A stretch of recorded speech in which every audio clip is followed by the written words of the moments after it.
You remember that far back, son? Yes, sir. Well, then that's why. Because we want to come home decent and respectable.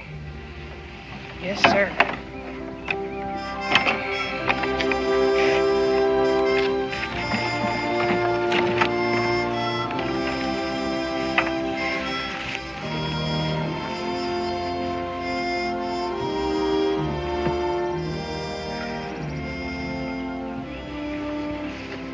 Pa, remember the time that Davy and me played hooky and went fishing?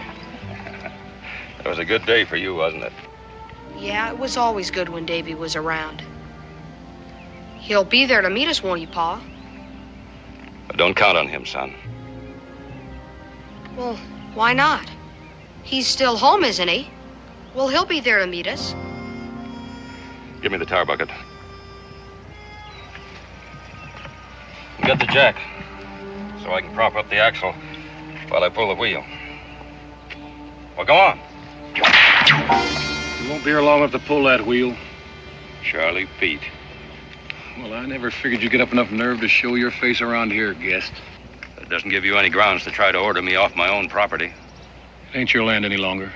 It was confiscated Tory land, and I bought it from the government. My son. Why didn't Davy? Davy? He passed his chance. I reckon he didn't want to be reminded his father was a traitor. I don't like that word. Well, I don't either, guest. So you just tighten up that lug nut and get out of here. Because if I catch you around here again, I'm going to shoot you for trespassing.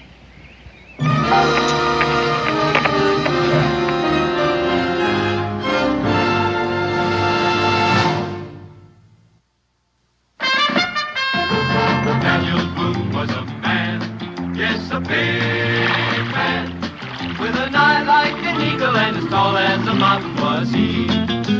Daniel Boone was a man, yes, a big man. He was brave, he was fearless, and as tough as a mighty oak tree.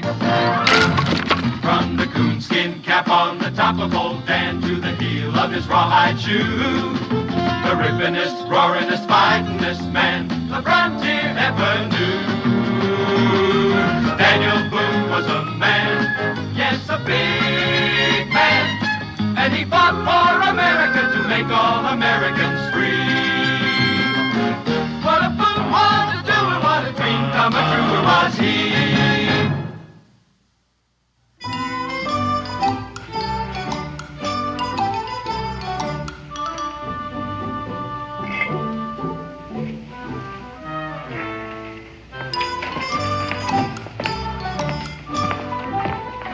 All right. There you are, Becky. Take a look at those.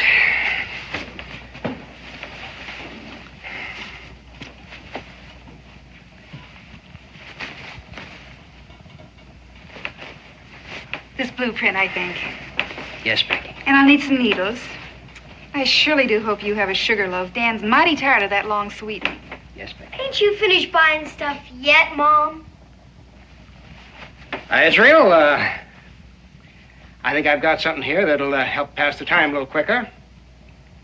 Especially when you eat it out of doors.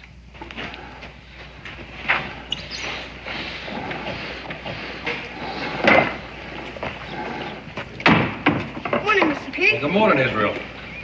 Hi, Tertius. Want one? One thing's certain, he's not a pig.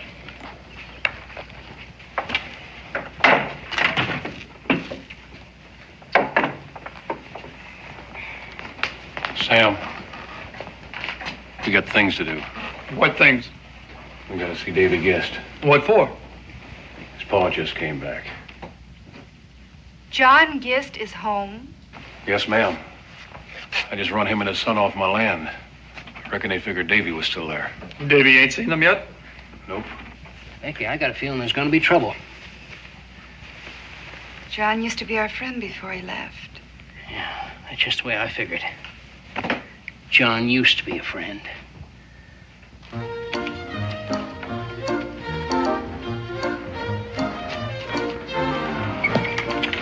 Hi! Help! No. Hey, wait. it's Israel Boone!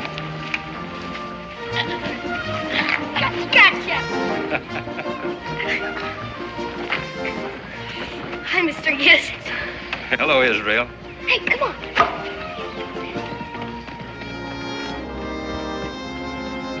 Get out.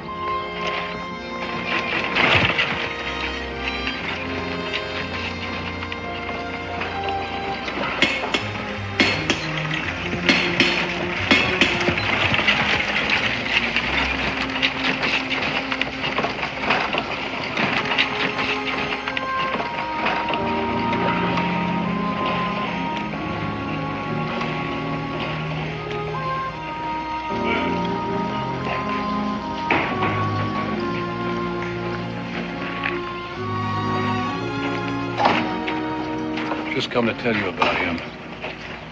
He's come back to spoil everything for you, like as not. Thought you said when he left he was gone for good.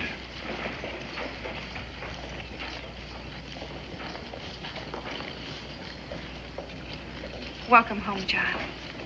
Becky, thanks. Welcome home. Cincinnati, you remember John? Huh? John Gist. Oh, well, sure I do. It's been a long time. John, you thinking of staying? That's my intention.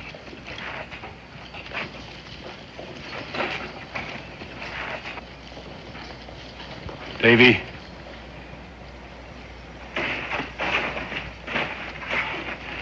Hey, it's Davy. He is here. Why did you have to come back? I'd almost lived down the shame. Davy! That's our pa you're talking to.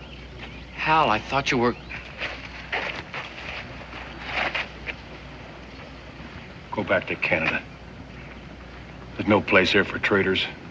No traitors or their Tory friends.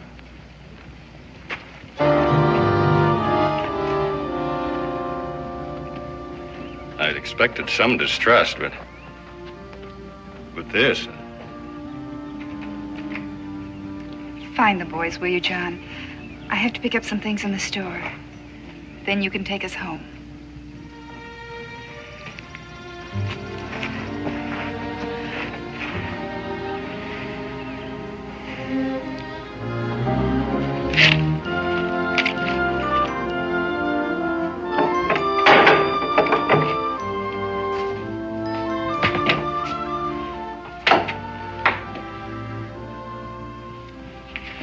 Becky. Did you talk to John Gist? Not yet. He was watering his horses. But I don't mind telling you, I was a mite surprised to see him. Do you approve? Approve of what? Of my bringing John and Hal here. I'm not sure.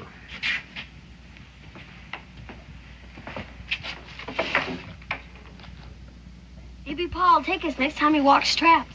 You know how he always favored you. So did Davy once.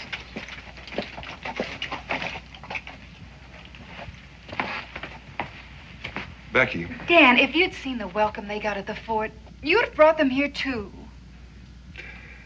Well, at least I'm satisfied you did.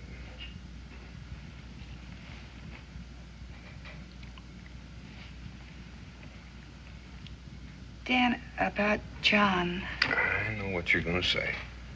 Now, don't worry. Oh, John. Here, let me take that. Thank you. Becky?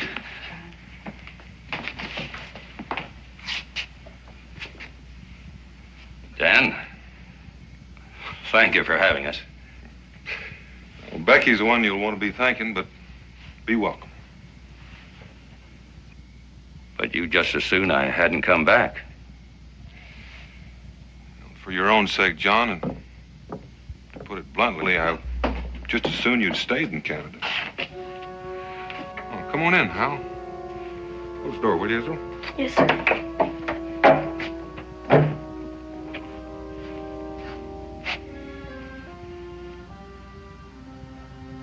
Good night, boys. Come on, Hal.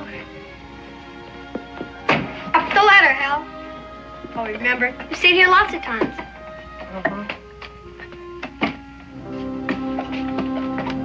Boys gonna be all right up there? Yes, sir.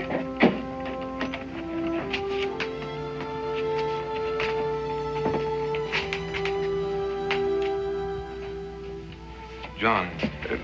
Can we go outside to talk?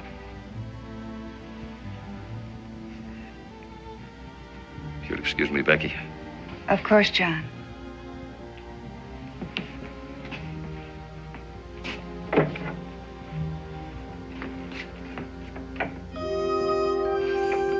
I didn't mean it the way it sounded, Hal.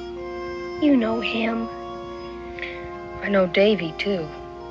He used to favor me, but he despised us when he saw us.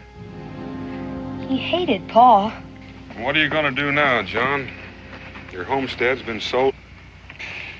Well, you've sure chosen yourself a hard row to hoe. We both know that. Dan, I need you at least to understand why I chose it. You know what I'll never understand is what changed you. I didn't change. From Patriot to Tory? No.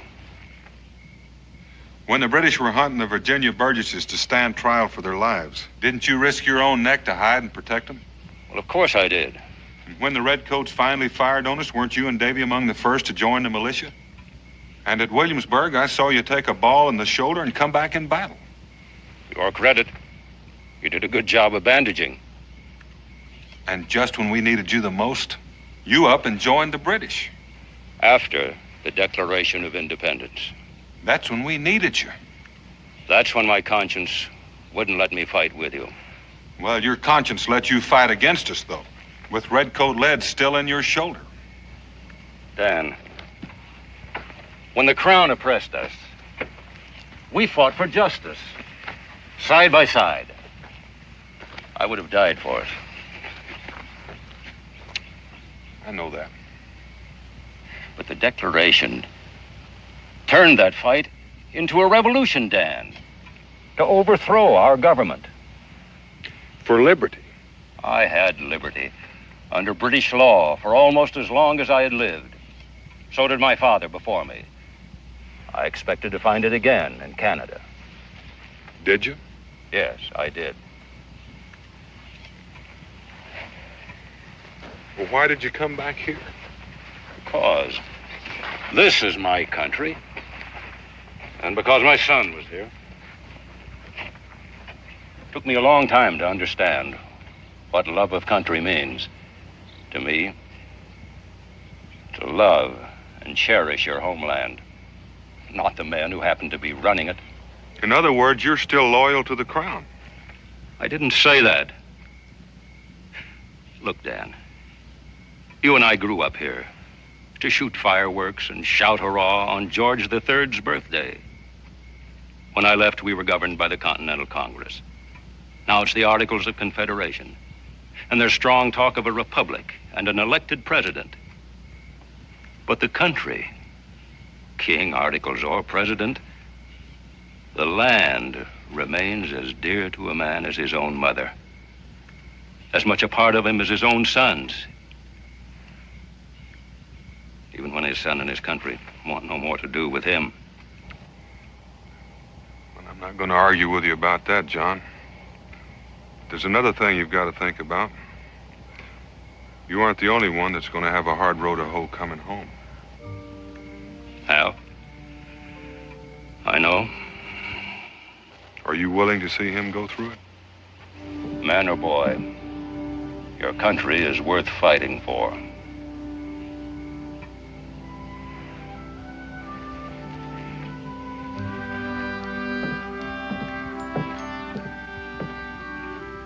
You have your choice of beds, the hearth or the haymow. Nothing sleeps sweeter than fresh hay. Here are your quilts. I'm ready for them. This has been a long, long day. Good night. Good night, John. Good night, John.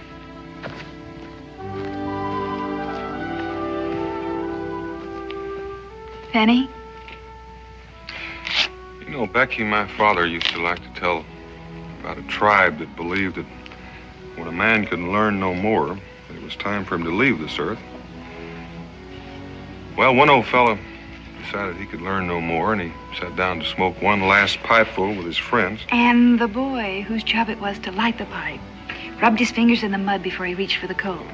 And when asked why, he said, because the mud keeps the coal from burning me. And the old man got up, took off his shroud, and said, fellow tribesmen, no man is ever too old to learn, even from a little boy.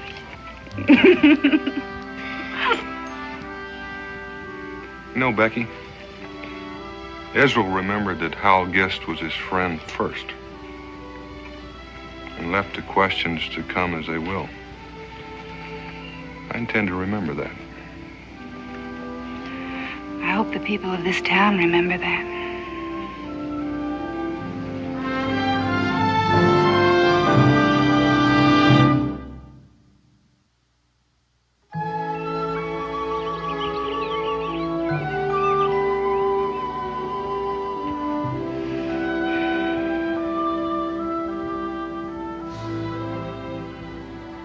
Pa?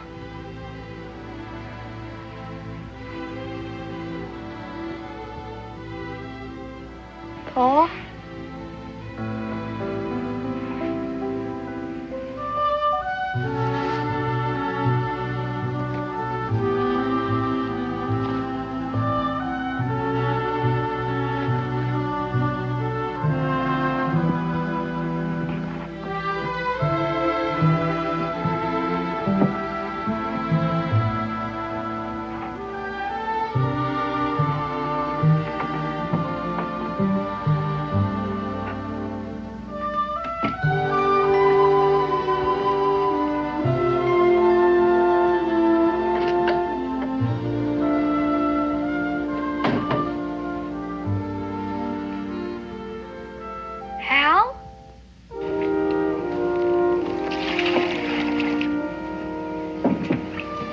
Good morning, Hal.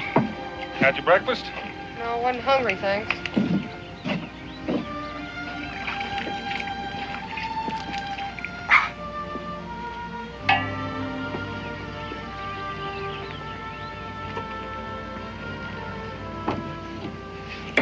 Hal! Hal! What's all the excitement this early in the morning? Hal's gone.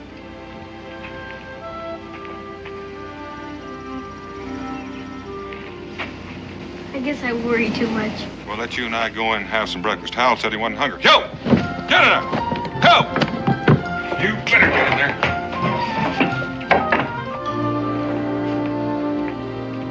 Let's eat. Isn't Ma gonna eat breakfast with us? She's not here right now. Miss Gordon took sick yesterday. She went over to take her some bread. She'll be back after a while. Who cooked breakfast then? I did, and if you have any remarks to make, just don't make them.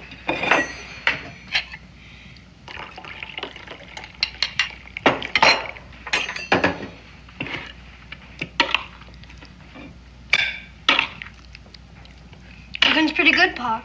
Or shouldn't I have said that? Got a remark I'll accept.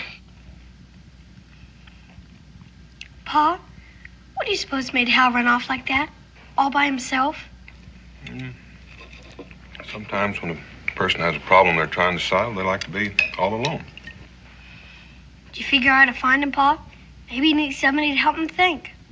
Maybe he has too many people trying to help him now. You mean like Davy? Davy, for one. Well, the way I see it, it's Davy's fault anyway. He wasn't so stubborn. Well, the trouble is that it's not just Davy. There are a lot of people around here that feel that Hal's pa has a heap of explaining to do. And I think the folks would hear him out if it wasn't for Charlie Pete egging him on. Israel, sometimes you make a lot of sense. Not always, but sometimes. Pa, do you think you can make him change? Make who change? Charlie Pete. And Davy and everyone else could figure it out all by themselves. Well, can't always make folks change. Or even listen. What's gonna happen then? I don't know. You know what I'm gonna do right now, Pa? Yep. Right now, you're gonna finish your breakfast.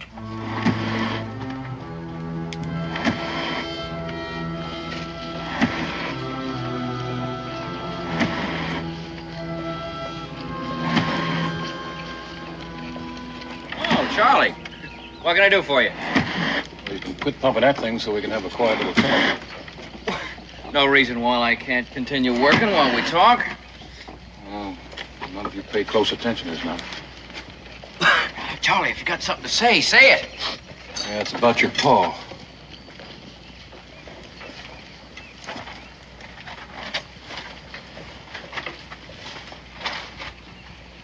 What about him?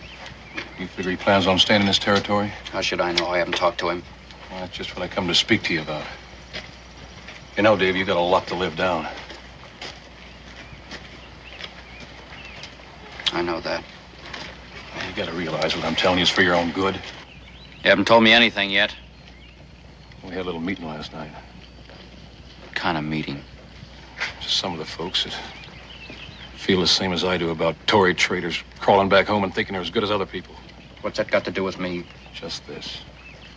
You tell your father to get out, and you tell him real plain, so he doesn't misunderstand. You want me to run my own father and my own brother out of town? It's your duty, Davy. Otherwise, the folks won't know what side you're on. I got a bum leg to prove which side I'm on. As far as my brother and my father in the war are concerned, you don't have to tell me my duty.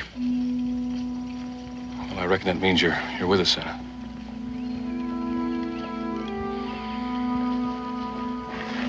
Why, you... Hal, come back!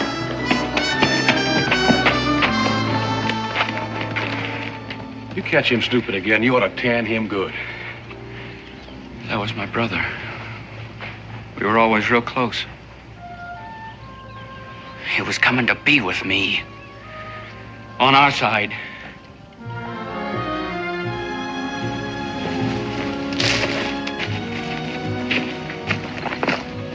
Hi, Hal. Hal? What's the matter?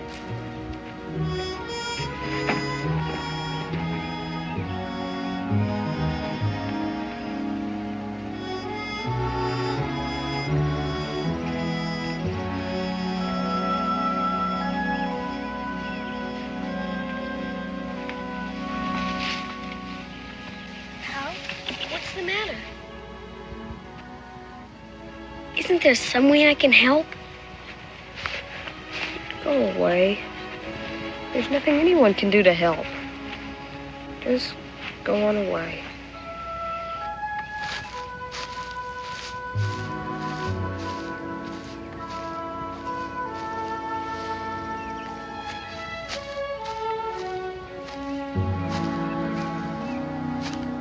I ain't going anyplace until you turn around and tell me what's wrong.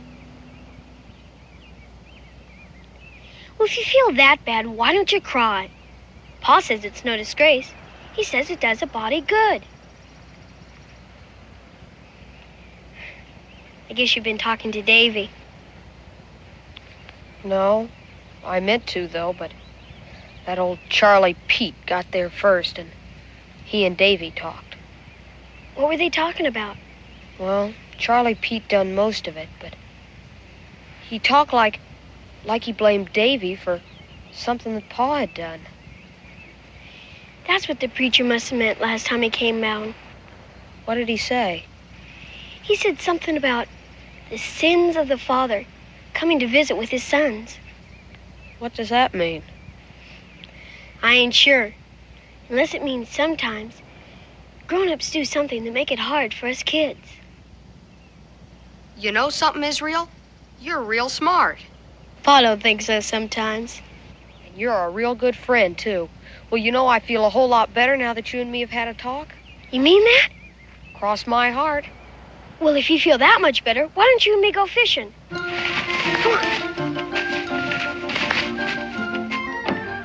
on. 1, 2. I don't like it, Daniel. How long's he been here? Not even a week yet, and already there's trouble brewing? I tell you, if John Gist stays, there's going to be big trouble before we get through. What makes you say that? Well, Charlie Pete was in again last night, along with some of the others. Now, he's getting folks all steamed up. Charlie talks too much. Oh, well, he had a lot of folks that was listening to him. Well, there's going to be big trouble, because John Gist is staying. Are you sure of that? Moving into the old Watkins cabin. Well, couldn't you talk him out of it? I didn't even try. A man's got a right to live where he chooses. Daniel, it sounds like you're sticking up for him. Cincinnatus, who's to say he was wrong? You and I stood up for our beliefs. So did he. I reckon that's his privilege, too. Yeah, well, I wish he'd choose someplace else to do it.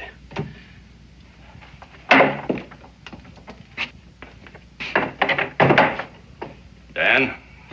John? Cincinnatus? Howdy. How's the cabin? Oh, lots more work to do. Hal's out there now. All by himself? Well, people haven't been exactly friendly. I don't think they'd bother a small boy. Well, now, what can I do for you? Broke my axe. Got to invest in a new one. Well, could Davy fix it? John, I've got some good ones standing right there in the keg.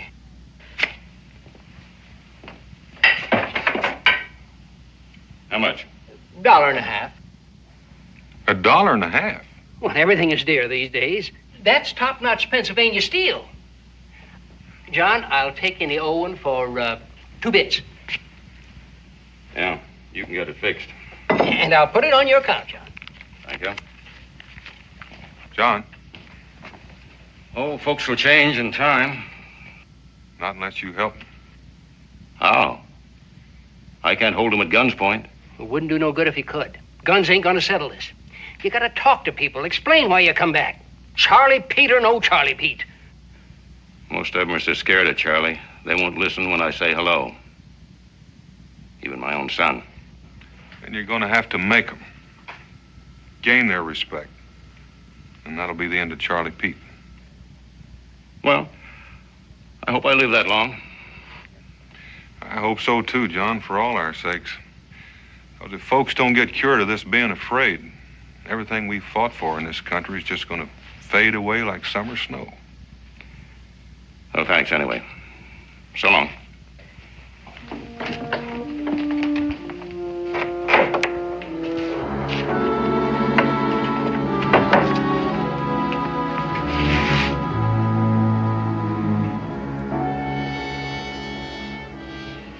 Guest, take your hands off of me.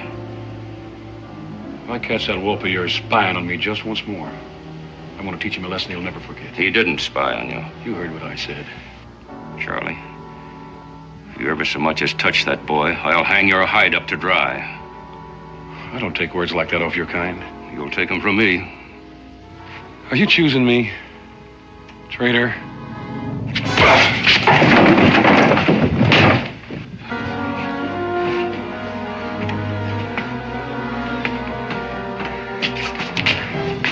Charlie! That's enough. You've had your sport. Leave him alone. And get out of here.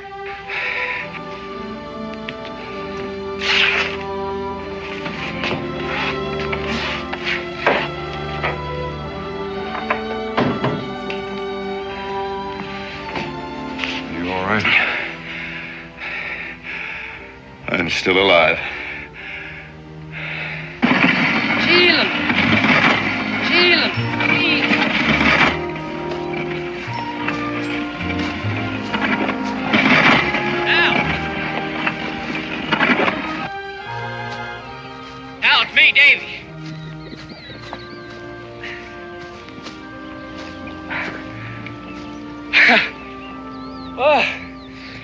Looks like you've been working very hard. Me and Pa. Listen, Hal, about what happened at the shop. It was a mistake. I knew why you came.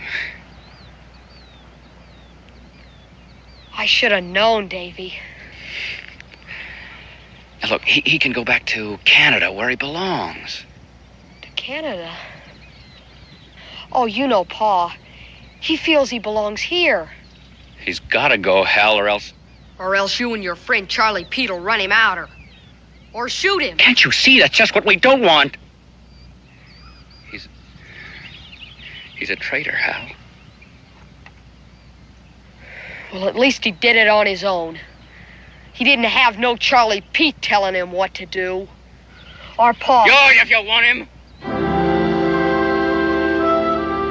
Get off our property.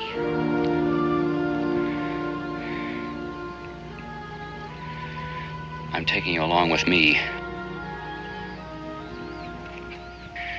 Now look, you and I'll live together. I'll take good care of you. We'll have fun like we used to. Come on.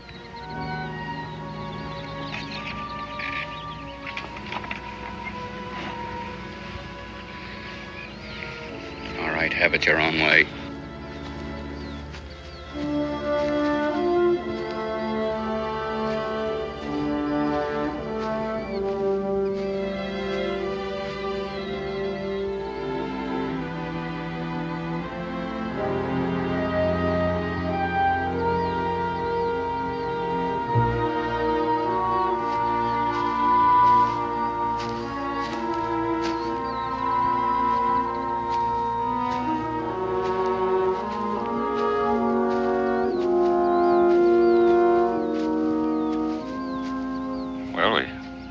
We got another axe. That's good.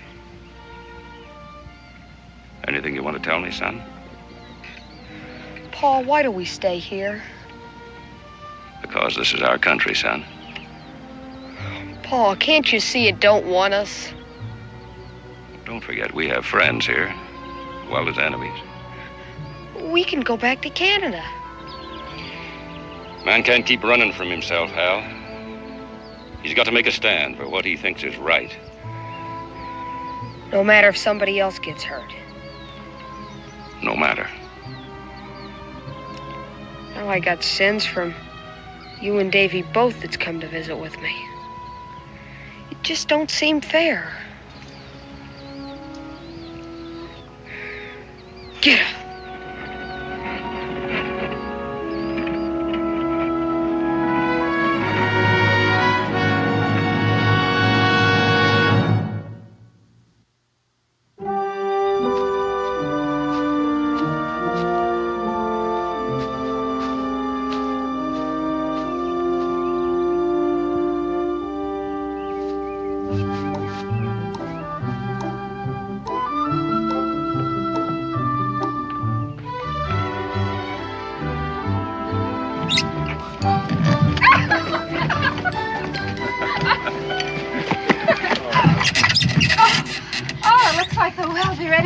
Almost done.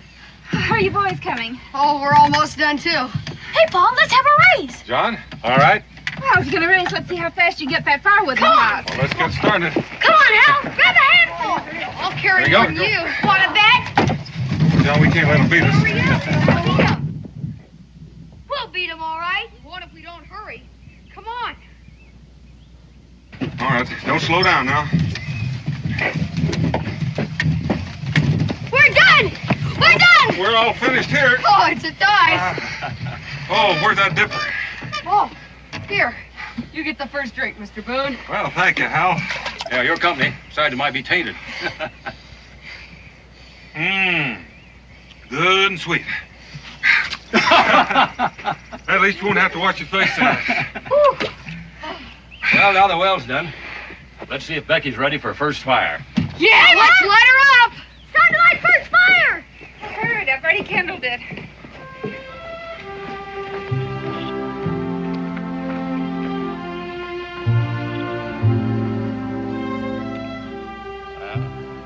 Old man Watkins knew how to build a chimney. She's coming. Well, at least she started anyway. I don't like that. Well, you know you got to wait for the hot air to start to rise before you get a draft. You know that, John.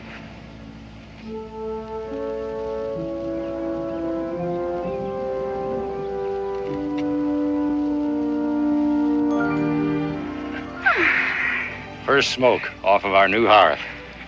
She draws like a house afire. I've got a bottle under all that stuff in the wagon, if celebrating's not against your principles. It never has been, John. John, everything in its own time. You men. You know, the sun is already in the west, and if you want to sleep in your own house tonight... Ooh, and I almost forgot. Israel, will you get that little surprise out of the rig for me?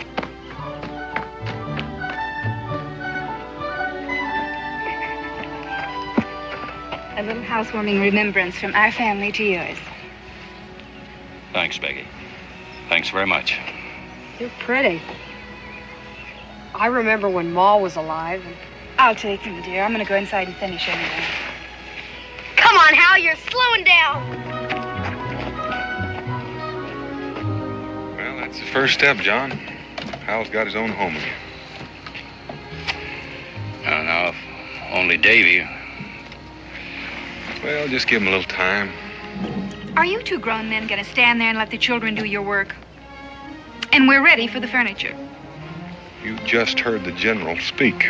And when she speaks, you move. Yes, ma'am.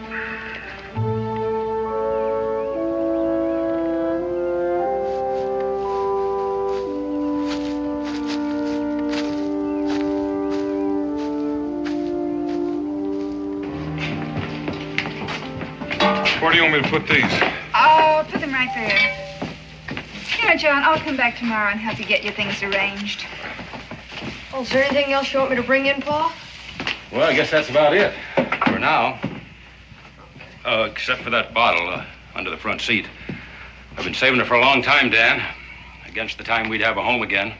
Well, then you can save it for a day or two longer until we get you moved in properly. You know, it's getting late, and I have things to do at home. I'll save it then. There's a pot of stew on the fire, and I've already made up the beds.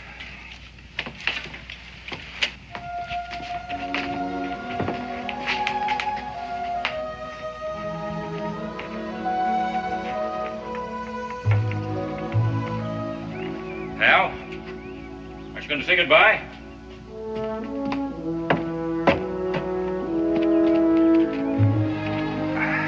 Won't even try to thank you. Well, there's no need to. You never know. Someday we may need some help. You just yell and we'll be there. Bye, Hal. The stew. It's burning. Come on, Hal. We'll see you tomorrow. Bye-bye. No matter how much we've done, it's still a lonesome house. Hey, Ma, why don't we give him a housewarming? You know, Israel, sometimes you come up with a real good idea. Dan, do you think people would come? If Pa asked them to a party, they would.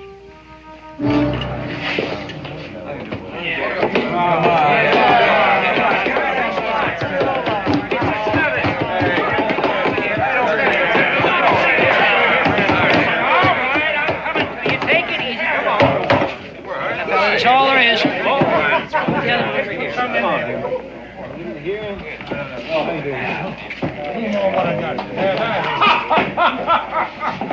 The point I'm making is, we whipped them lobster backs once. Yeah, we sure run them out. Yeah. Now, do we want them back or not? No! They all say that, except she ain't done one thing to prevent it.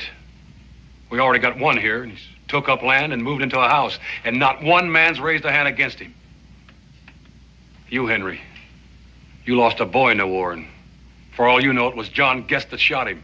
Yeah, he sure could have. Yeah. Hey, what do you say to that, sir? Davy, for all you know, your own pa made a cripple out of you. Charlie, I'm going to ask you just one question. Go ahead and ask. Now, you've been making a lot of wild claims concerning just who shot who, so I'm going to ask you man to man. When you were out there fighting, did you ever stop to ask somebody's name before you pulled the trigger? You ain't taking sides against us, are you, Cincinnatus? Well, you can be real certain I ain't taking your side. You know why? I'll tell you why. Because Boone's been talking to you. What's wrong with that? I can answer that, too. Boone's gone and double-crossed us all. He showed Guest land, and now he's helping him fix up his house. Now, there you go. Boone being out there makes a difference, though, don't it? What difference? Well, he swings a lot of weight in these parts. Well, will you listen to that? Blood will out. What is that supposed to mean? I am no Tory, you all know that! What he really means is he's scared you might get nerve enough to stand up for your own. And, Davy, if you ain't got the nerve I have, because I am going to put a stop to this right now. You ain't going nowhere, old man. Get out of my way before I throw you out of here.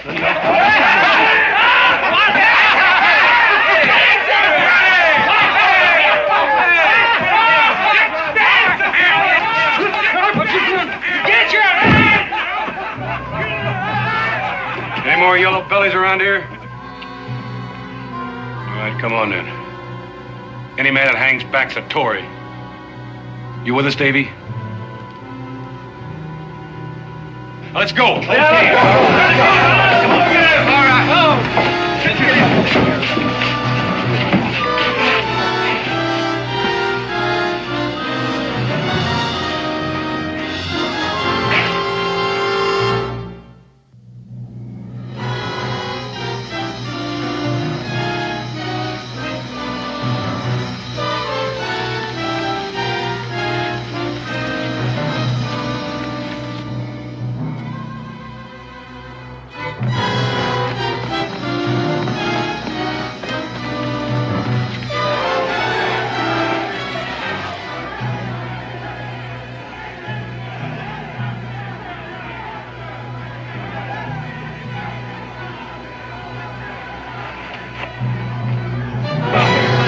All right.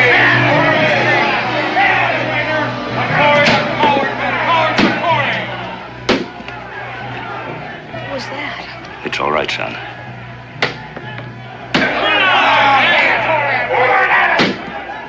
Here, get into these.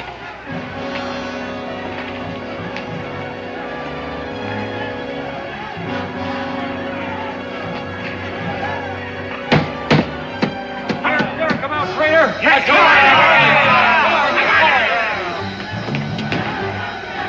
a Tory's a coward, and a coward's a Tory.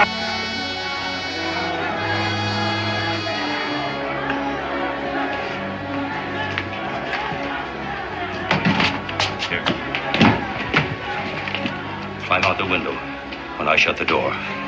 You're not going out there, are you, Pa? I want to make sure they're watching me, not you. Keep low till you run away.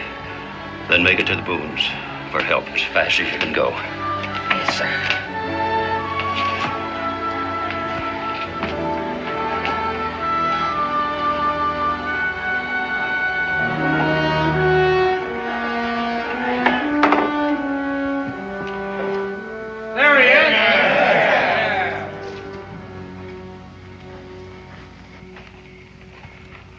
What do you want?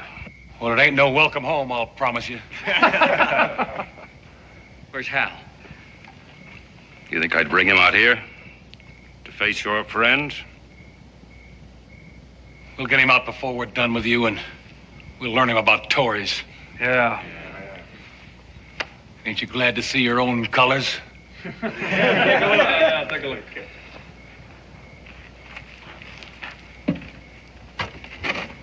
They aren't mine.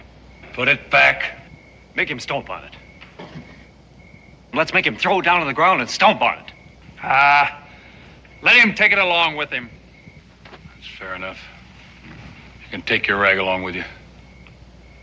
I'm not going anyplace. You're going back to Canada. Not a way to talk up, Davy boy. Sorry, Dave. I'm staying here. Paul, get out right now. This is no place for you. Go back to Canada while you still have a chance. This is our country, Dave. You were born here. So was your brother. Your mother's buried here. And it's here I'll die. He said it himself. Sam, give me the rope. No, Charlie, we don't want no part of that. Yeah. Which side you on? Your take it'll make a man of you. Well, at least let him decide. He did choose. You all heard him. Say you ain't got no Tory blood? Here, I'll give you the honor. Or are you a traitor after all?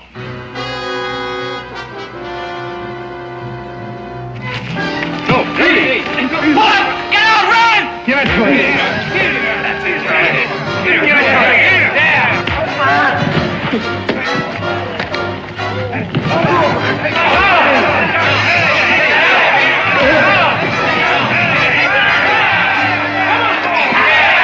Charlie!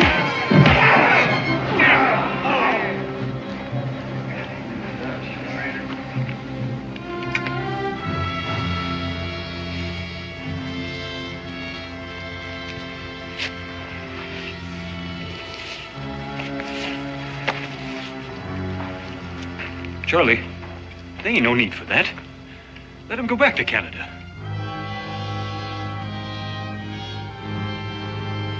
Take it. One end or the other. Tories' friends are Tories in our eyes, and we got rope enough for all of you. I can't.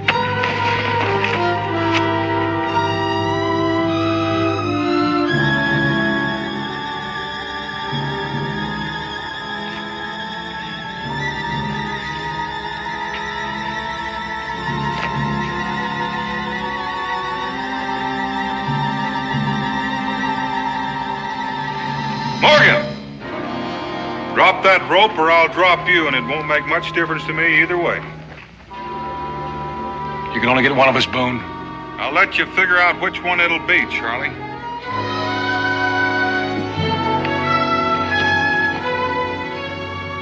Do as he says. All right, move away from him.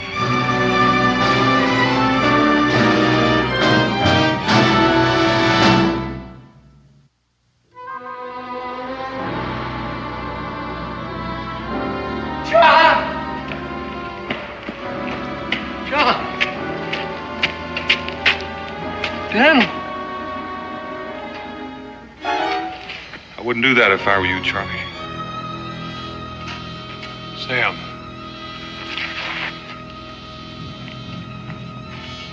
Morgan.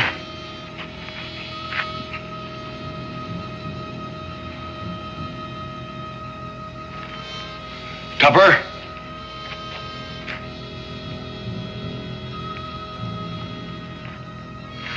But are you just going to stand there?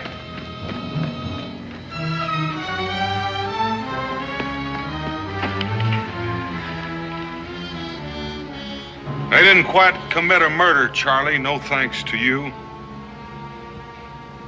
Now, do you want to walk out of here, or do you want to crawl?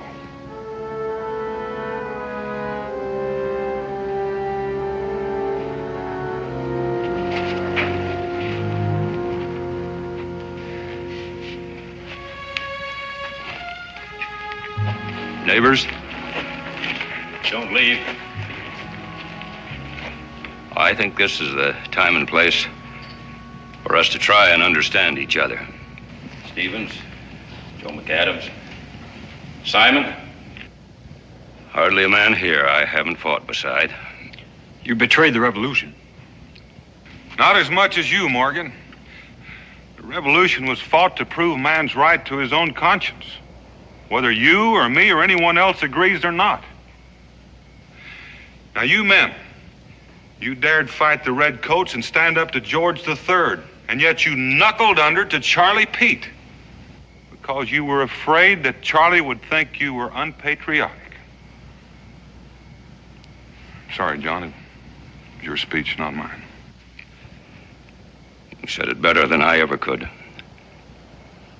I only hope it's all over.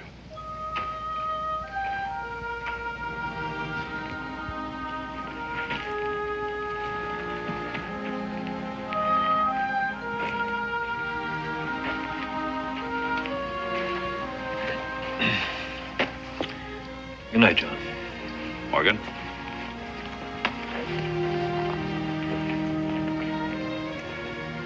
Now that the rest of you have made your peace, why don't you go on home and get some rest? Davy?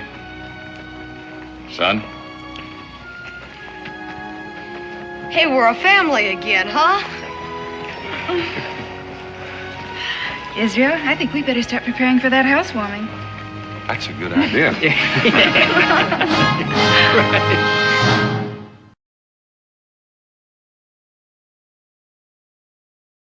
The roof, if he's out of nails. Well, now, I do have some cut nails, Daniel. See here? Could you use them? No one else has a prior claim. He'll take them off. Right, Becky. Oh, this fort's going to be in bad way if the Phoebus freight wagon is ever robbed. I suppose you're referring to the Cumberland buckaroos. Well, now that you point out, I suppose I am. That freight wagon gets robbed, I'm out of business, just about. You and me and everybody else. This whole settlement won't last through the winter. You all have my word for it. It is not possible. Oh, Daniel, this is Sir Ives Wallace, the King's Marshal, Daniel Boone. Honored. I know of you, Mr. Boone. Well, likewise on both counts, Sir Ives. This is my wife, Rebecca. Mrs. Boone. Sir Ives, you were saying that you didn't think the Phoebus freight wagon could be robbed. Why is that? His Majesty's government have issued a decree. We could tolerate these buckaroos so long as they contented themselves with occasional depredations. They have now passed the bounds of tolerance. They have acquired a new captain. Don't say. I employ detectives. Do you know how much reward His Majesty's government now offer for their apprehension? Not mere pounds. 100 guineas. Gold. Well, you don't think they might give themselves up to collect it? I just about believe I would. No, sir. You should already have fled to other parts. You don't know Dewey? I know the criminal mentality. Above all else, it fears the noose. I've heard that argued. These buckaroos have already fled to escape it without costing the crown a farthing. What I've heard of George III's penny pension, that could be an advantage. In monarchs, it is called care for the common weal, not penny pinching, Mr. Boone. Though I admit I should never have suggested so large a sum had there been any chance of its expenditure. That is my art, sir. You can believe me, those scoundrels have departed. Here she comes. Is advertised Boston, New York, and Buffalo. 500 brave Americans. Go hail and go. The Phoebus freight? Loaded with loot like a Spanish merchantman. Is advertised in Boston, New York. You don't think it'd scare off the buckaroo if you changed that to Cherry Valley and Secaucus? That ain't where it happened. You could hush up. I'll hush him up for you. Put that down. I don't mean for that wagon to pass. Well, I don't aim to waste no time on burials. Yours or theirs. You call yourself a buckaroo? Master pirate. Fallen to low estate, but not bereft of dignity. Is that what you call it? To fear the sight of blood? Davy, you were just born to hang. Joe Snag. That's unlucky talk. You're fooling yourself.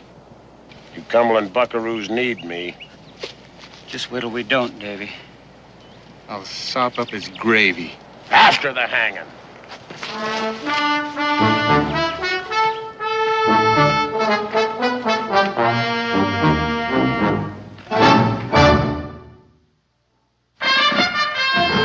Daniel Boone was a man, yes, a big man, with an eye like an eagle and as tall as a mountain was he. Daniel Boone was a man, yes, a big man. He was brave, he was fearless, and as tough as a mighty oak tree. From the coonskin cap on the top of old Dan to the heel of his rawhide shoe, the rippinest, roaringest, fightingest man the frontier ever knew. Daniel Boone was a man, yes, a big man, and he fought for America to make all Americans free. What a Boone wanted to do and what a dream come true was he.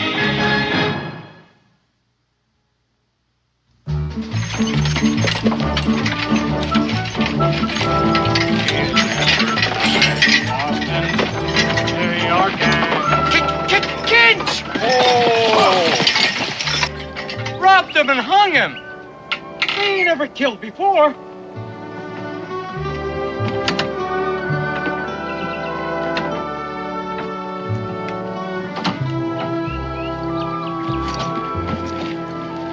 Still warm. It ain't been very long. On time. We'd have been here earlier. It would have been us here instead of him. Hang on.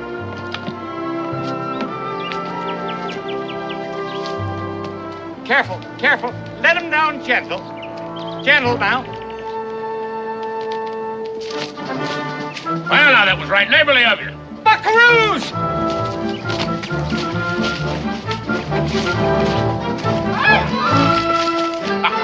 Hey, look at this! We're rich, boys! You suppose there's something to eat on here? All right, all of you, down off that wagon. That was a low-down trick. You wait till Boonesboro hears about this. If Boonesboro does. You can go. Go? Say hello to my friend Sidewinder when you get to Boonesboro. You got a man in Boonesboro? One of your old crew before the redcoats ran you off the river? What name was that again? You better start walking while you still got legs.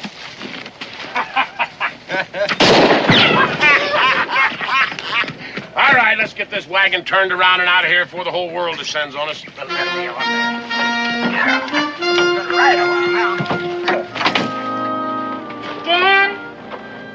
Dan, will you come down trying your new jacket? Well, I'm sure glad that you called me. Anything to get away from this husband. Dan, we're old married folk. Well, there's nothing more respectable.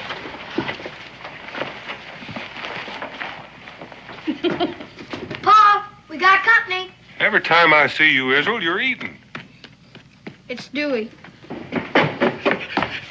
Mr. Ives wants you right back to the tavern. Well, you just tell him I got chores at home.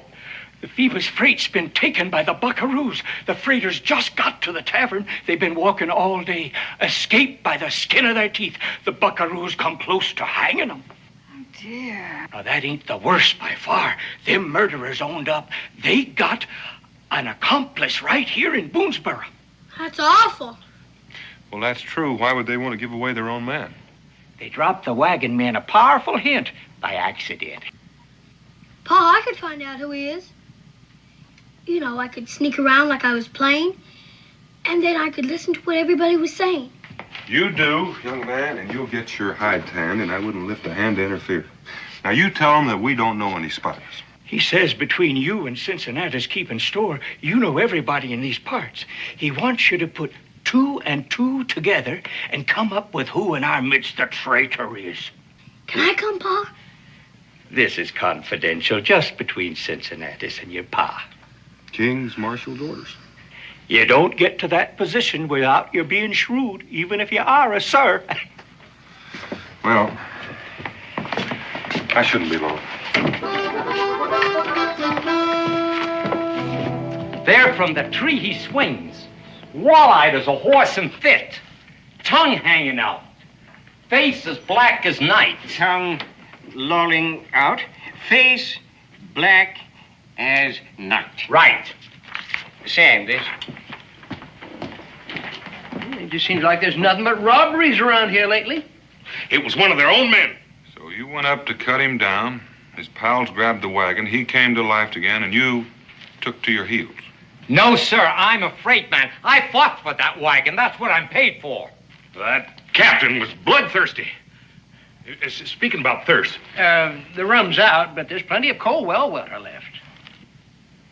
The depraved mind of the criminal. Quite typical. Proceed. Well, we knew that we was next in line. I could feel the rope around my neck. So you watched your chance, caught him napping, and got away. Now, about this traitor in our midst, why did they tell you? Why not? They didn't expect him to get here alive, did they? Well, they was ready to hang us, don't you remember? But I said, never while I got my strength. The captain looked at me, and he sneered and said, oh, no. He said, if you ever get back to Boonesboro alive, don't forget to look up our comrade. Our comrade. His name's right on the tip of my tongue. Copperhead? No. Coppermouth. I remembered it when I told you. One of your colonial serpents. Not Sidewinder. Exactly right. Who is this alias Sidewinder? I ain't never heard that name used in my tavern. You tell us the same thing, wouldn't you, Daniel? Mm-hmm. Sidewinder. No, never heard that used around here before. Oh, I'm disappointed in you, man. I was certain that you'd know the fellow.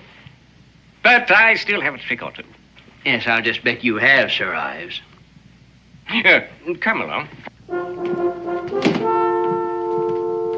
Plain and simple truth, Daniel. I ain't never heard that name called. Not in my tavern. Of course, Cincinnatus was right in saying what he said. If Sir Ives knew you were Sidewinder, he would have arrested you. No one around here would believe a thing like that about you, Pa. No one around here is the king's marshal, son. Do you think the Buckaroo's new captain is Joe Snag? Well, Who else would call you Sidewinder? well, now that's enough questions out of you, young man, for tonight. Up this ladder you go. Scoot. Help!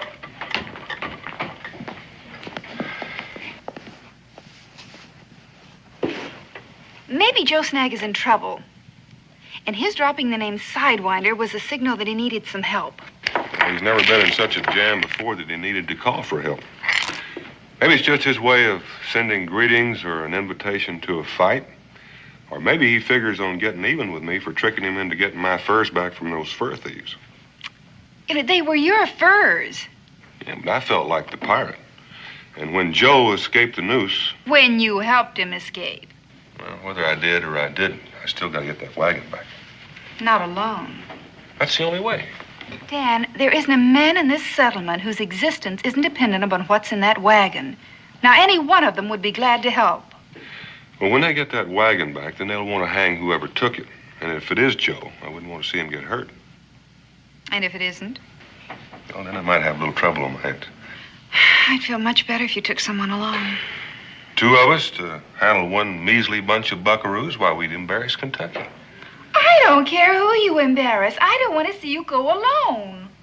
Pa can handle any amount of buckaroos. And you get back to bed, young man. Yes, ma'am. Well, now, that was nice. I am glad to see that somebody around here has a little faith in me. That isn't what I meant, and you know it. Well, then you stop worrying about me. What makes you think I'm worrying about you? Worrying about that roof you said you'd fix.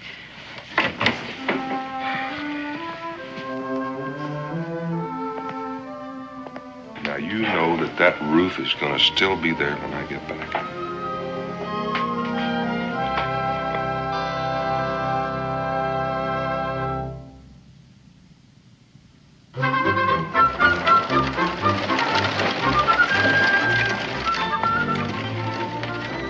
Ma?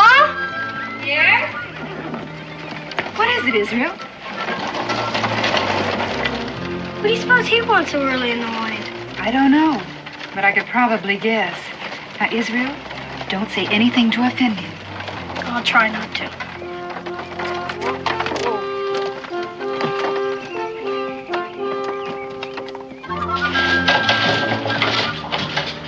Mrs. Boone, young Master Boone, if you will summon your husband later. I'm afraid he's not here. Oh? When will he be back? I only wish I knew. You mean he's gone away? I don't recall his saying anything about this to me yesterday. He didn't say anything about it to me yesterday either. Pa's gone hunting. And what may he be hunting, young man? Hmm? Ooh, the cat has your tongue. Perhaps I can help. Your pa wouldn't be hunting the king's golden guineas, I suppose. I'm right, young man. You may as well come out with it. No, you're not. You're wrong. My pa wouldn't sell Joe. Now, let him go on. What were you going to say? You'll fare better if you're honest. What were you about to say? I was about to say that my pa wouldn't bend a knee to the king's gold. You are young. Everybody kneels to gold. Eh? Israel's right. My husband is not seeking your reward. Splendid. Then he won't mind if I appoint him a temporary deputy, ineligible to receive reward. How can you do that without him even knowing? Equerry, I'm sending a dispatch to headquarters.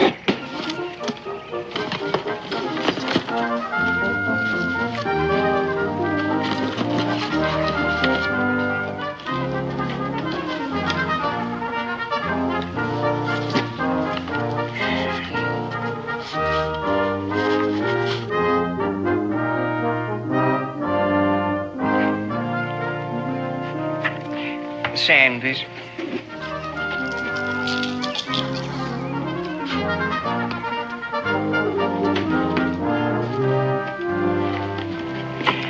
wish the record clear when Mr. Boone returns with the Cumberland buckaroos with his hand out for the guineas. I intend to hang those scoundrels here as soon as they arrive. We'll have no further trouble on the Cumberland. Is that legal? Legal? That means according to the law. I shall disregard your lack of manners, boy. And perhaps your mother has a point of sorts. I suppose I should take them in for trial. Oh, the expense is pitiful. Your colonial jury will only send them to prison to be fed at the king's expense. Well, better than 100 golden guineas lost.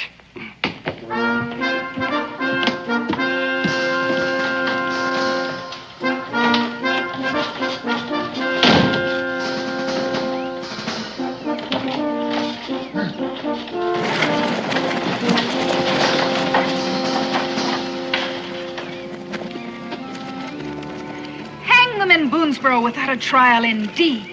I think Pa'd sell Joe Snag for 100 guinea gold or anything. I know. I gotta learn to hold my tongue. And I guess I did offend him even after you warned me not to. Sorry. Well, just this one time, maybe I'll forget about your being disobedient. Oh, my roof. Don't worry, Mom. It'll be a long time till rain sets in. So it will.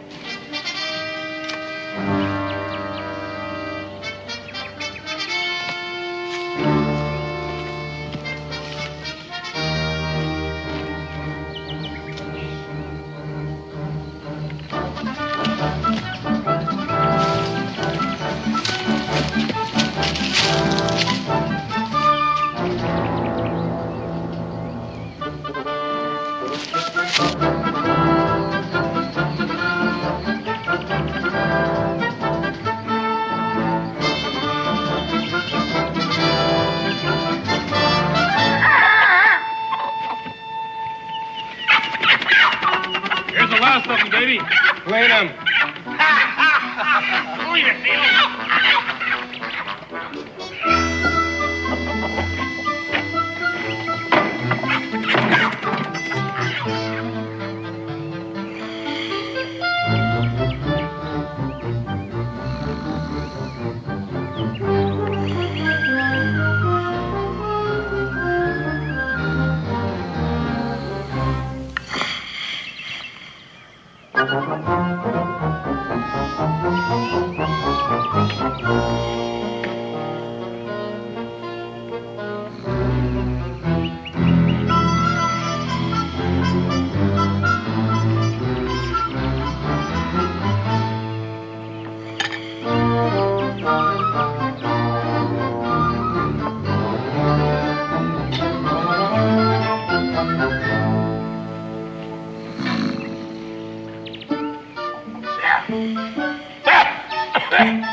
I told you, dry wood, little blaze, no smoke. Who's gonna see it? Nobody. Do as I order.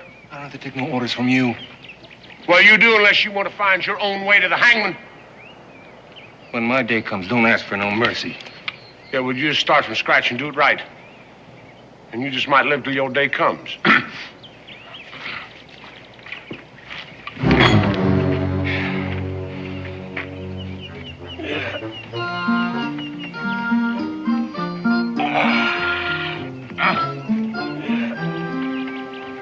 Get some wood.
grinder.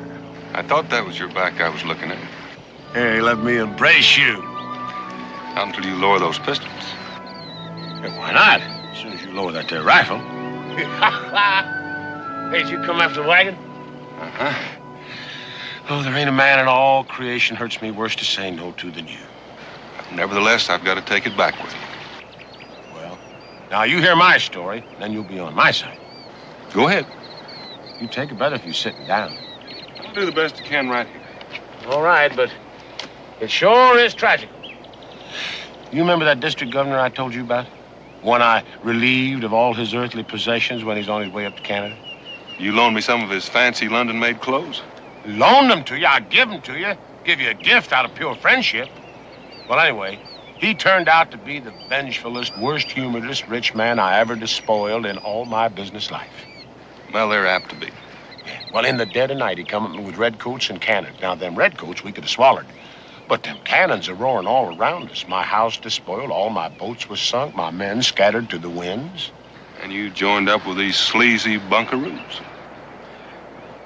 Oh, don't think I ain't embarrassed. Joe Snag, master private, original, untainted, non-Periel, living off them grubby settlers and all their dirty-faced kids and spouses. Well, you'll feel better when I take their own back to them. Now, wait. That wagon got 300-400 pounds of money value. Enough to set my house right, and for me again to be the master pirate that the good Lord in all his wisdom intended for me to be. With a crew of buckaroos. I wouldn't allow them on my river. And they won't let you make off with that wagon? Well, I can't do it by myself, but we can. Half for me and the other half you take back to them settlers. Joe Snag, you never were ungenerous. Well, I mean, I could round up all my poor forsaken men, you know, Little Priest and Blue Belly. They was friends of yours, too. You remember them. If that freight were only mine to give. You adamant? I'm adamant. Stalemate.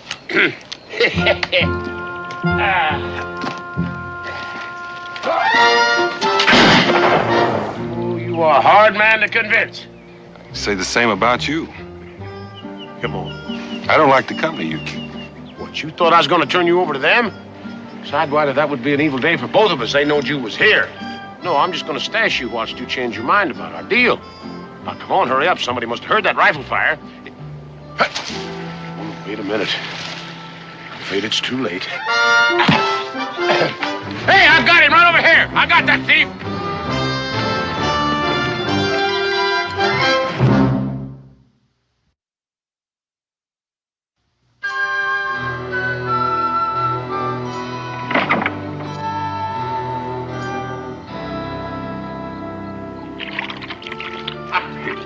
Look out there, boy. You're going to choke on that bummer.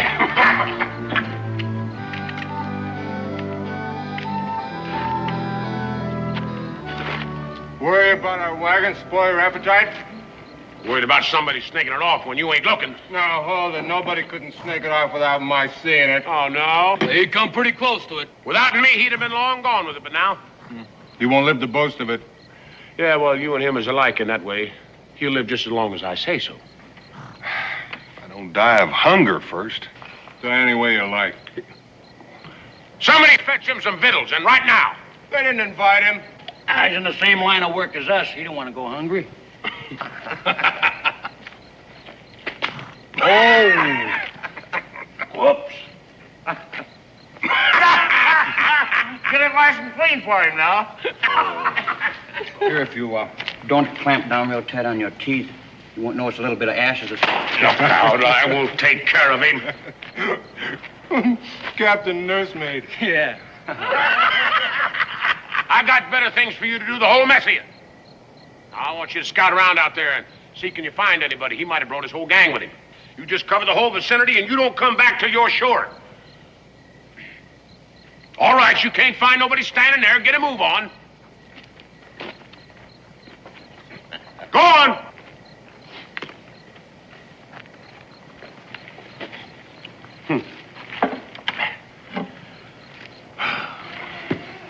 He ain't very harness broke. Yeah, him and smallpox. Hey, don't you eat that.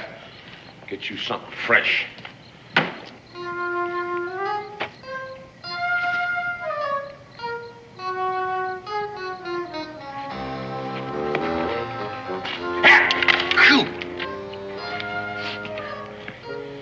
careful of that thing. It's my own.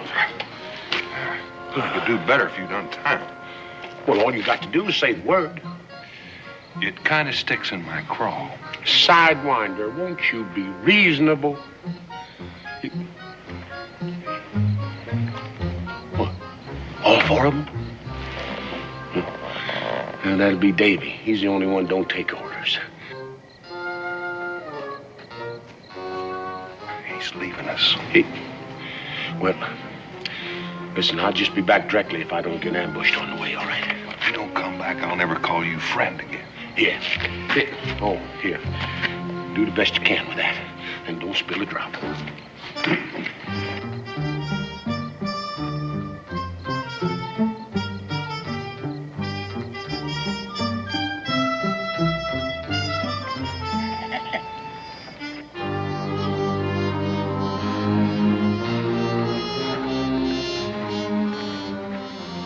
Didn't it hit you why Snag euchred us out of our own camp? In case the fella had a gang with him. I know I wouldn't want to work alone. No more is he alone. He's working with Joe Snag. All trussed up like a suckling pig. To bewilder and confuse and rob us of our eye teeth. Remember when we were taking that wagon? He mentioned one of his old crew and then shut up like a clam as if he'd said too much. A fellow named Sidewinder hides out in Boonesboro. That suckling pig is Sidewinder. How do you like that? Well, one master pirate's hard enough. The two of them on us. We'd be the dirt beneath their feet. There ain't but one thing we must do. The pair of them. Why not? Ruler and him and his pal, they can't walk on us.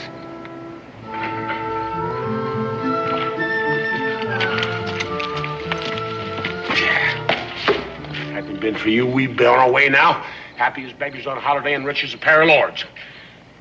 They coming to do you in. Go on, get out of here. How about you? They'll know you let me go. Anytime Joe Snag can't talk his way out of the clutches of common buckaroos, here, take this. Go on now. Joe Snag, I don't own you. Yeah? Well, then you stop plotting to rob me. Leave my wagon be, huh?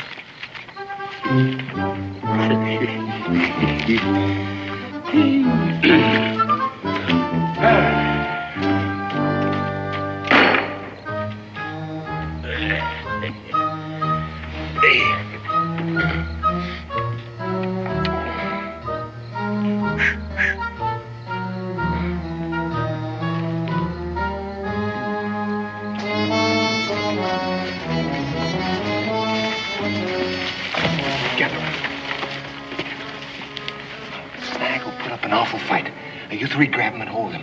I'll take care of suckling pig. Now wait till I give the word. Go on in, Davy. Rush it!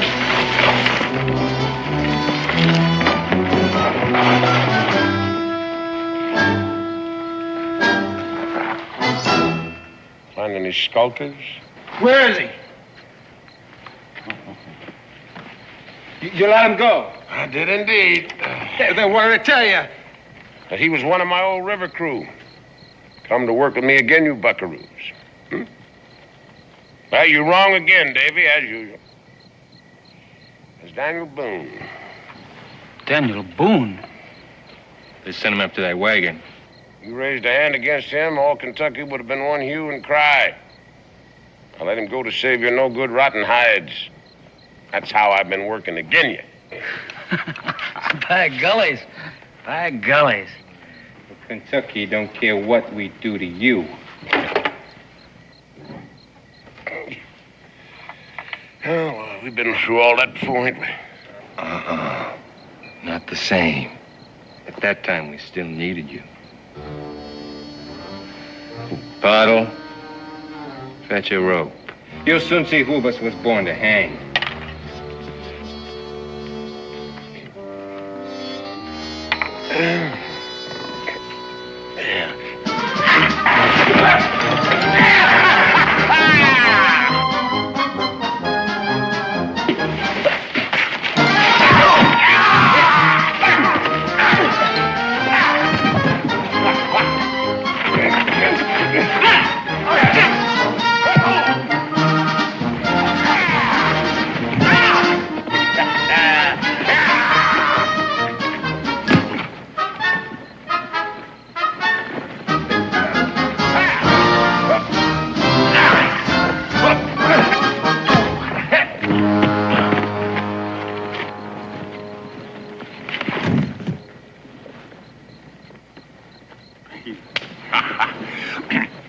It's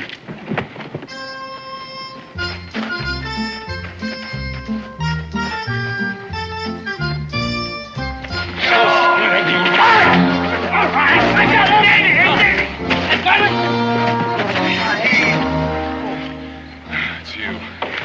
What happened? He hit me behind my back. We ain't killed. Go after him.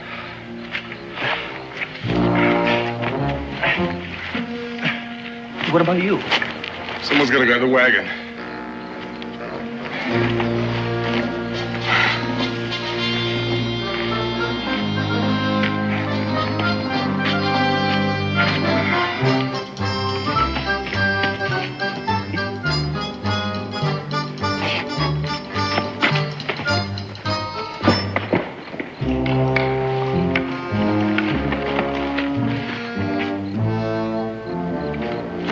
We're close on him. Come on.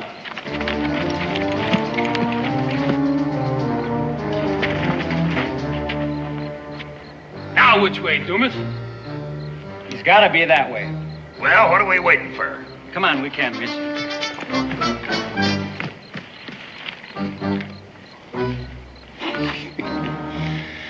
Yeah, sure sign of a buckaroo. Good. Heaven-sent gift for being wrong. That's right, Joe. Sidewinder.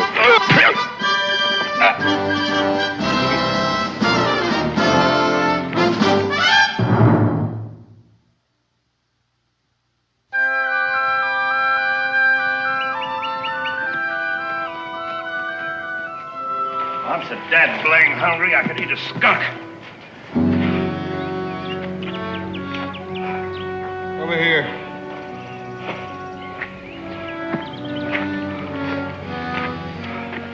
Resting while we sweat? You're as bad as a pirate. What are they after? This here wagon's what? If I hadn't spent my night on guard, they'd be well away by now. So they got away. It's like the ground opened up and swallowed them. That means they rendezvous with Boone. Boone's worse than a cussing engine for hiding out. Puddle, hitch up the horses. Let's get this wagon loaded. We've been up all night without any breakfast. Yeah, we gotta get this moved before they finish theirs and come calling. Makes me blood run red, man. Them laughing and lolling while we labor to protect what's ours. Stop beeping and get this stuff up here.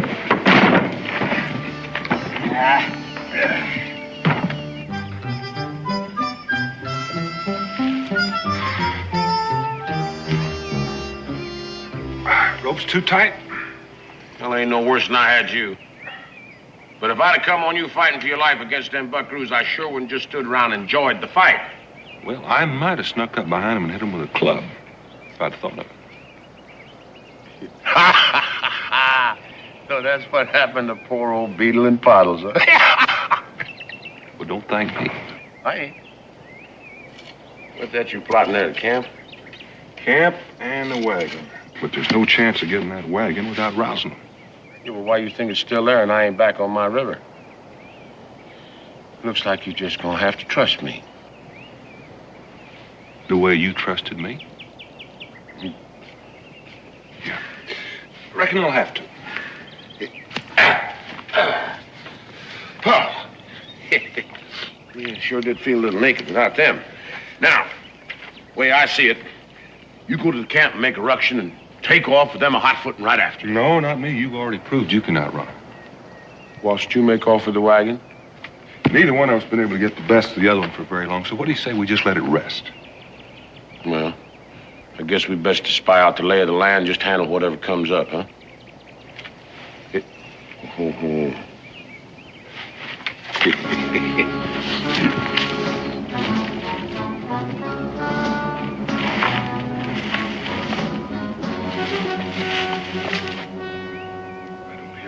Walk soft. It may be an ambush.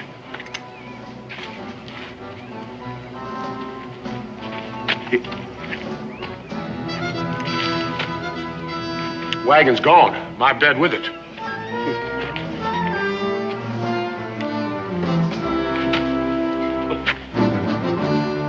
They didn't even leave me nothing to wear. Well, they're out of hunting me. We're in luck there. You may call it that. That's why I say a pirate should never associate with buckaroos. They learn. Yeah? Well, they's getting away while you was busy mistrusting me. Well, leastwise, you left us a good track to follow. While we're talking there, traveling, what we need to do is head them off. Well, that's going to be mighty hard to do. There's 2 valleys leading out here, side by side, and you can't see one from the other. Now, I don't know which one they took. Yeah. I reckon we'll have to split up. Yeah, well, if you spot them first, you fire a shot and let me know, and I'll do the same, huh? 5 to 1, that whichever spots them first is going to have to holler for help from the other one. Yeah. Well, you take the north valley. Yeah.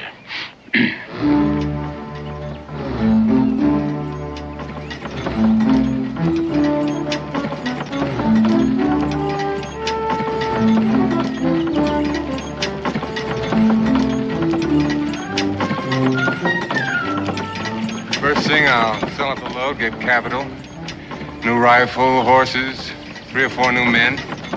Oh! All right, you buckaroos. Everybody off. Oh.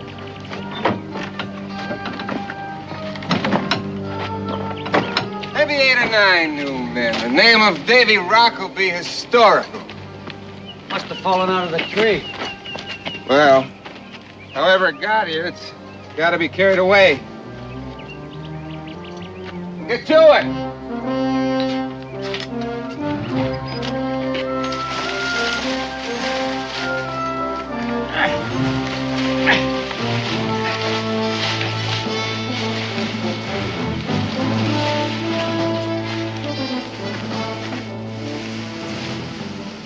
Anytime, Davy.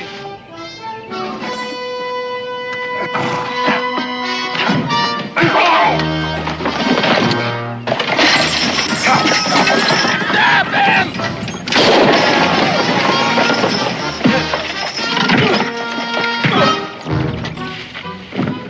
Parker, he did fire.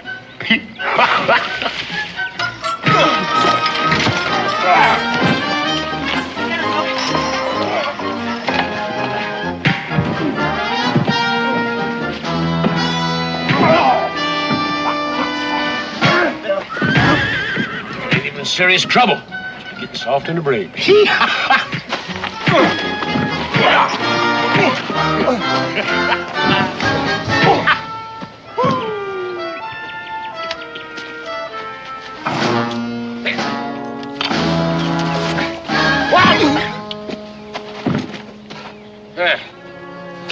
Looks like you need some rest.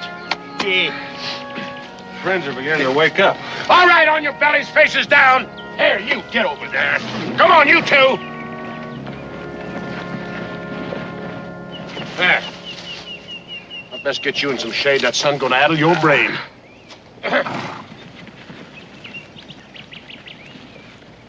Here now. You just sit there and blow out a spell. It's something I think I'd best to do.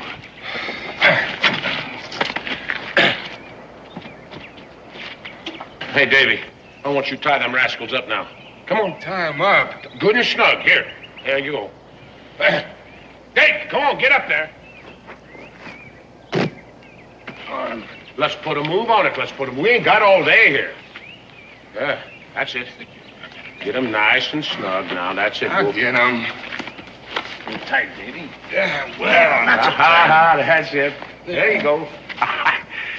You'd best leave about 8 foot of that on the end for yourself, then. Myself? Yeah. Come on. You just snuggle right in there. Snuggle right in there now, Davy. That's the way to go. What are you doing? Oh, we got to get you boys comfortable. Snag! We got to get you comfortable. Here. Wait. Snag. What? You're not going to get away with this. I ain't, huh? Well, I tell you ain't going to move for a while. You ain't going to move for a while, that's for sure. On, Snag. Get you choke. That's enough. Snag! Now get your little paws up. Come on, get him up to her. That's a good boy. Oh, he. Whoop. Now. Okay, now don't you try to move, or I'm going to shoot you on top of that. Well, I sure do feel mean leaving you here like this. Leaving me? Yeah, well, of course, now I could take you in a wagon, but that'd mean tying you up. The same as I would you. Yeah.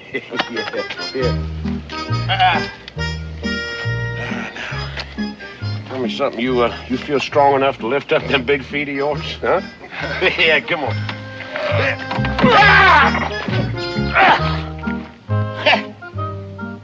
know, sick as you be, you ought not to exert yourself like that.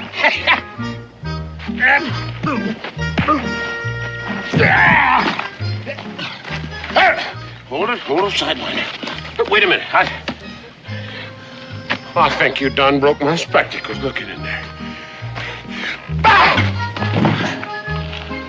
Oh, now don't tell me you're going to get up again.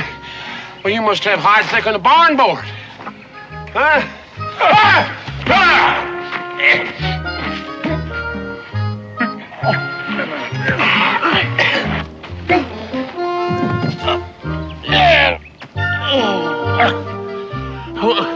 Well, I'm pleading with you, Sidewinder. Don't exert yourself like that. Listen, I only need about half that freight wagon to put my house to rights again. You don't need any part of it. Well, I got to have 100 pounds. You got it. Those buckaroos are worth 100 guineas gold. Not even to a hungry cannibal. To a king's marshal. You mean I ought to turn them in? Well, now, you caught them, you ought to put the rope on them. Why, you rascal. Oh! Now, I know that was kindly meant, Sidewinder, but... See, a master pirate has got to live by a master pirate's code. Offer it to me. I'll split his gullet for you and divvy up the guineas. Yeah, me too. On that too. After that, do you still say no? I would drown them in a sack like rats, but not for no reward from the king's marshal. That's the way you feel about it. Well, that's the way it's got to be.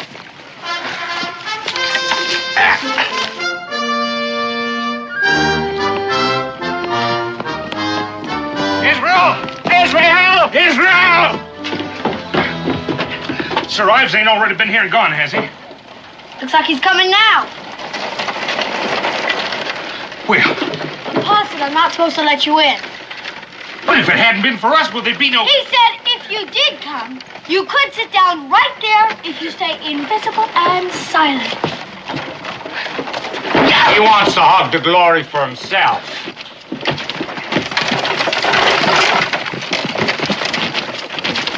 Sir Ives. Afternoon, your lordship.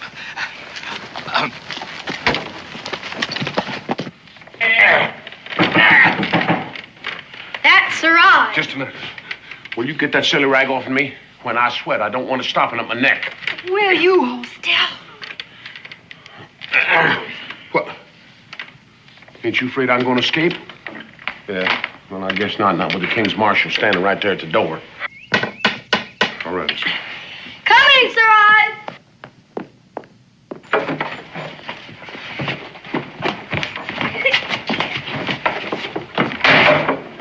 This is the man.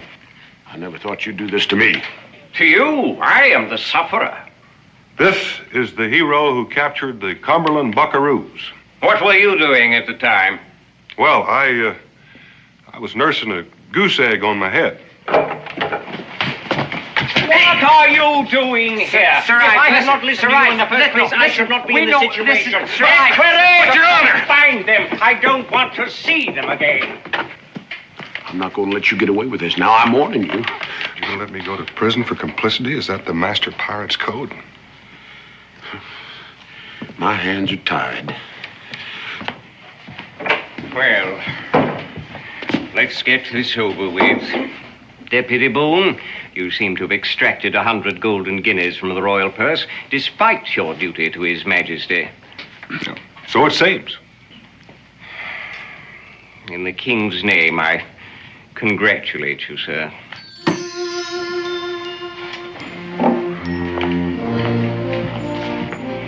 And if I ever catch either one of you breaking even the least ordinance...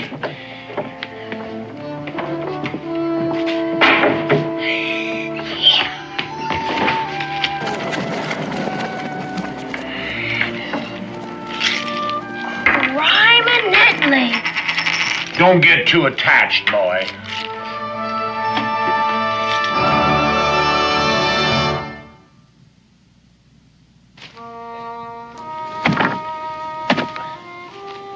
Well, next week I'll be back on my own river, my own men around me.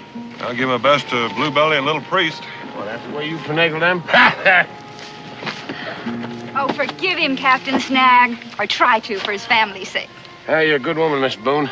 As Solomon once said, and Solomon was something of an authority on the subject, good woman is more precious than rubies. Thank you, sir. Thank you. Oh, Israel. Make sure you get that roof of your mother's house fixed now. Yes, sir. And if you ever find yourself over at my footbridge, you just walk on in there and make yourself welcome. Sure wish I could come with you. Well, inasmuch as you take after your father here, there's a pirate in you. Just needs ripening some. Sidewinder, I aim to be square with you before I'm done. I believe you will be, Joe Snag.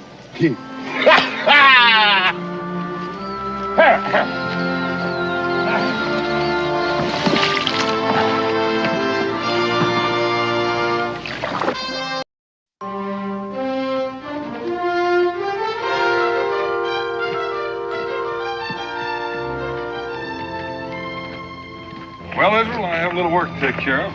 Look, Pop. There's a parrot like Captain Jonas has. Let's say hello to it. Ahoy, mate. Stand by to repel boarders. Not very talkative, is he?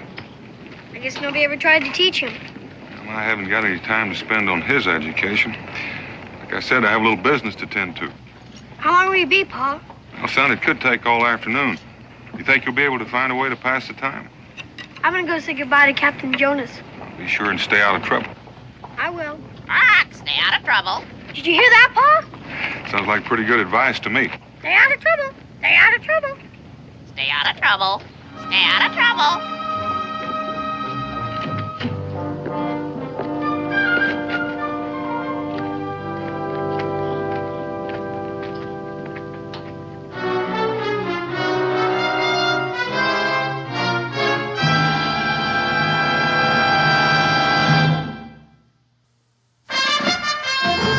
Daniel Boone was a man, yes, a big man, with an eye like an eagle and as tall as a mountain was he. Daniel Boone was a man, yes, a big man. He was brave, he was fearless, and as tough as a mighty oak tree. From the coonskin cap on the top of old Dan to the heel of his rawhide shoe, the rippinest, roaringest, fightingest man the frontier ever knew. Daniel Boone was a man, yes, a big man, and he fought for America to make all Americans free. What a Boone wanted to do and what a clean thumber was he.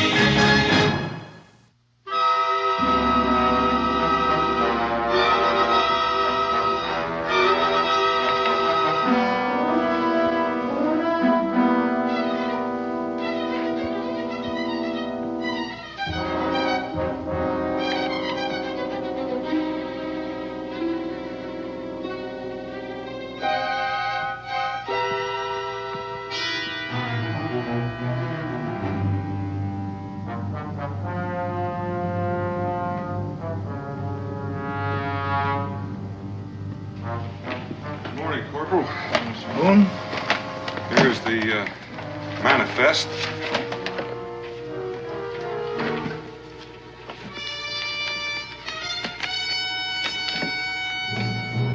Duplicates if we need them.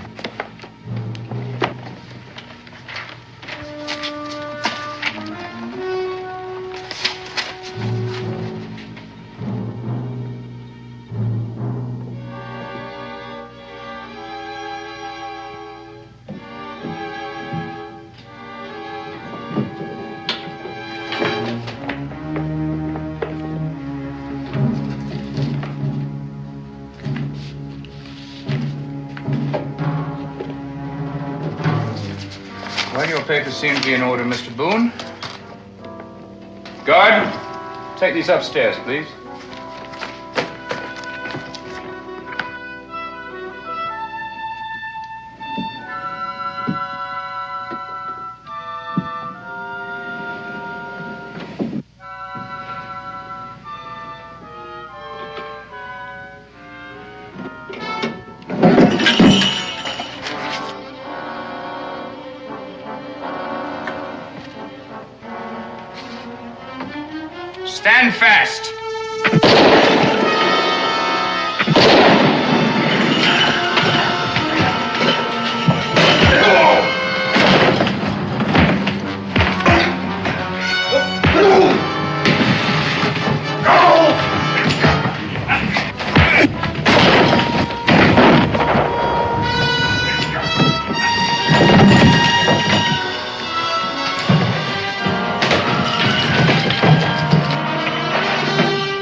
Captain Jonas.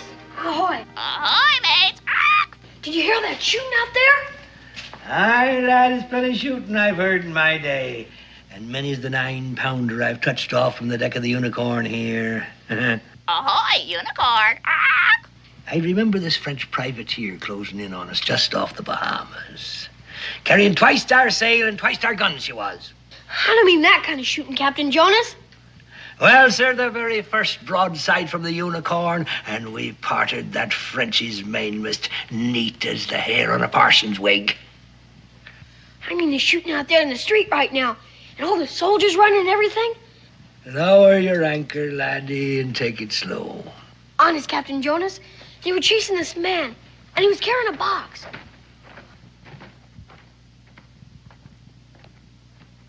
Commodore's coming. I guess he wants to see what's going on. Now, Commodore. Ho-ho! I'm coming at full sail, too. Looks like a storm's brewing. Batten down the hatches.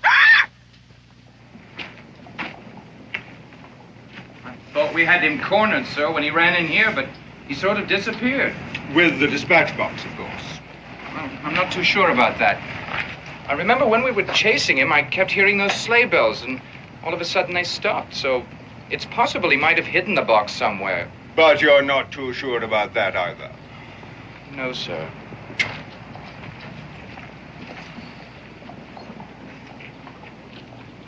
Well, there's one thing you can be sure about. Unless that thief is locked in the guardhouse by this time tomorrow, a certain ex-corporal will be put there in his place. Can you tell me who that ex-corporal would be? Corporal? Yes, sir. Me, sir. Well, I must say your fund of factual knowledge is increasing. Corporal, I'm sure these good people have business of their own to occupy their valuable time. Yes, sir. All right, you heard the Commodore. Now move along. To your homes. I suggest you search the stable area. When you're done, leave a watch here. That thief may return to look for that box himself, in the likely event that you fail to uncover it. Lieutenant?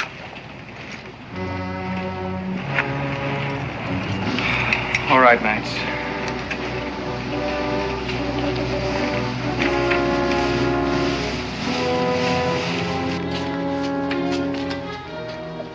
I saw him throw it in there, just before they chased him away. Blow me down. Pipe down. Good night. It was heavy sail.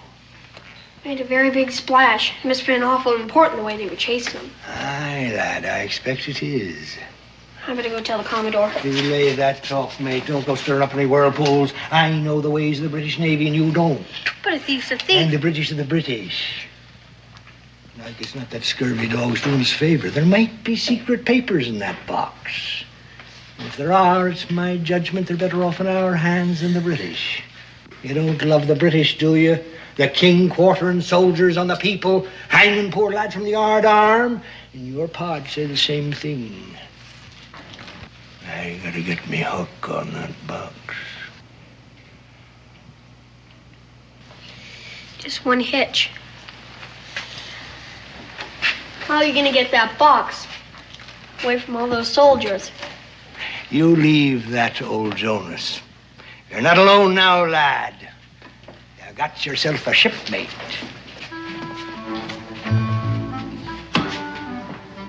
Give me that jug.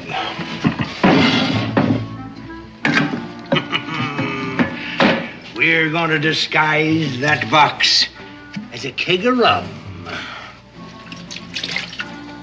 It's a waste of good rum, but we wouldn't want them doubting our word now, would we?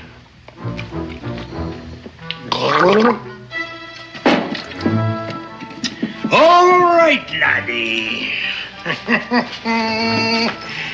Let's lay a course for that well.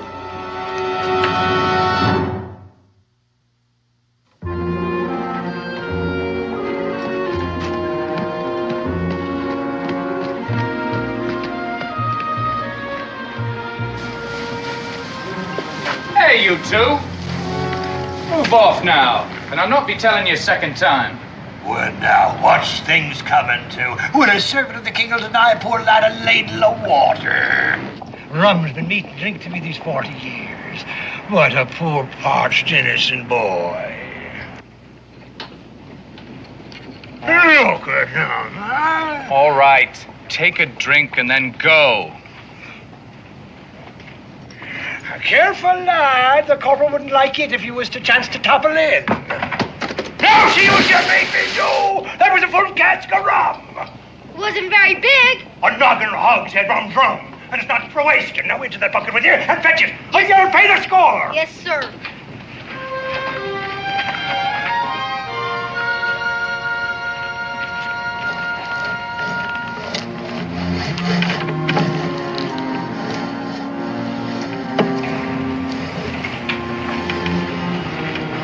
What's going on here? Clumsy lad tipped a full cask of rum into the well. I'll be hanged by me thumbs if I see it go to waste. You'll be hung by your neck if you don't get him up here in just 1 second. Oh, I'm sorry, Corporal. You're interfering with the king's business here. Hold it! King's business? What kind of business? None of yours. Now up with that bucket or you're going to the guardhouse, the both of you.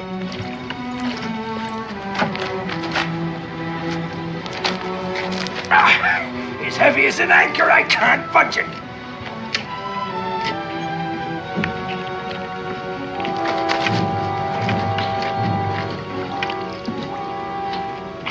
God help me with this bucket.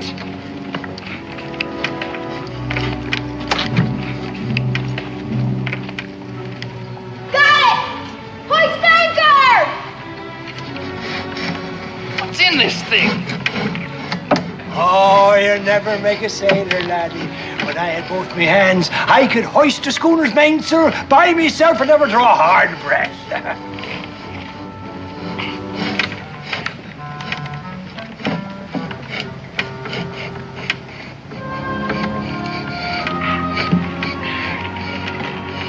Give me that. Oh, time you got back up here. What took you so long, huh? Oh, thank you kindly, Corporal, and good luck to you in the king's business, whatever it is. Look at you. Scummy as a bill's rat.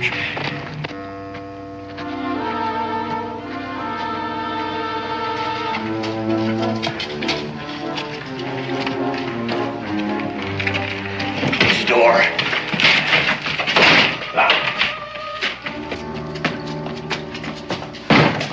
Oh, that must be gold from the hoist of it.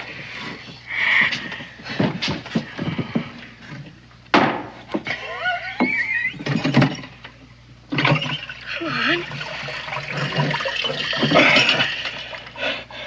Take the bloomin' back England herself to tally it up. There ought to be a big reward. Reward? Have you gone daft, lad? We turn this over to the Commodore. He'll clap us both in irons as accessories to the crime. I say it's the king's gold and the king shan't have it. Pa wouldn't agree to that. Not money. But he's your pa, not mine.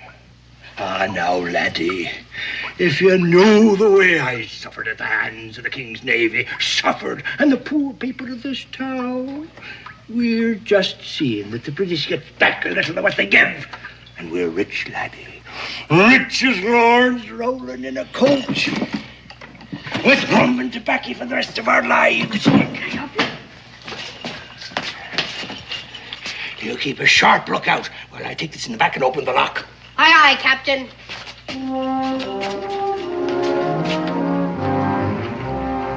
Captain Jonas, it's a man with a scar. He's back. Let's stay out of sight.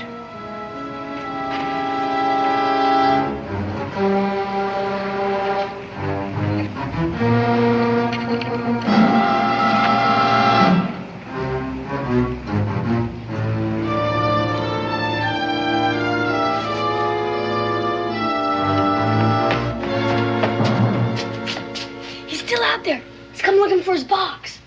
It's a pity we didn't leave it at the bottom of the well for him to find.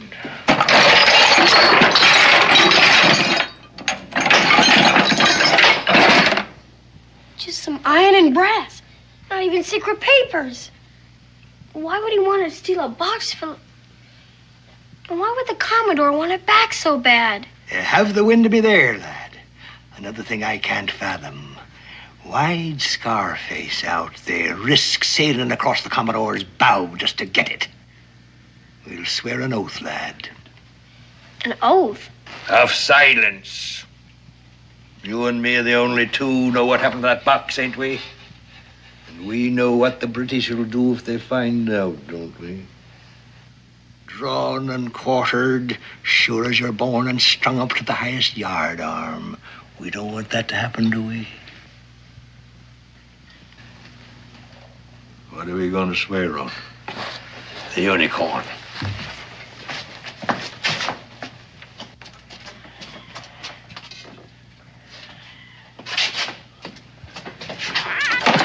We'll need a witness. Batten down the hatches. Fine ship, the unicorn.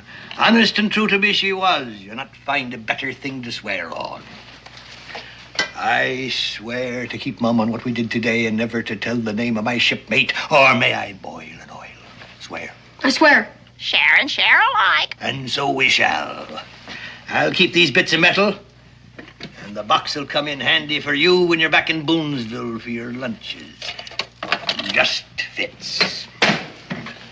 You mean it's for me? A going away present, so you'll not forget old Captain Jonas. Now, you best hoist your jibs and set a course away from me.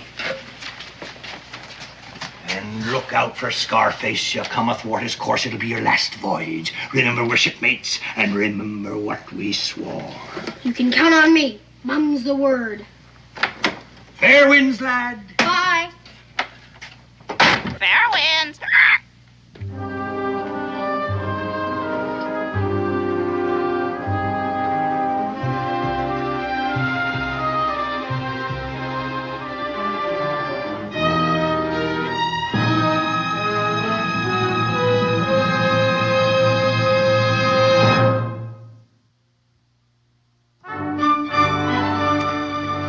She's a real beauty, Israel. Just the thing for the mantel of the new room your father's promised to build you. Your clothes are dry by now. You better get dressed. Why, Ma? Just have to take them off again when I go to bed. Suppose I said, why bother to tidy the beds every day? They're just going to get mussed again when we go to sleep. Why do you bother, Ma? Because we're a neat and civilized family. Yes, ma'am. Now, you better get dressed. I think I hear your father coming.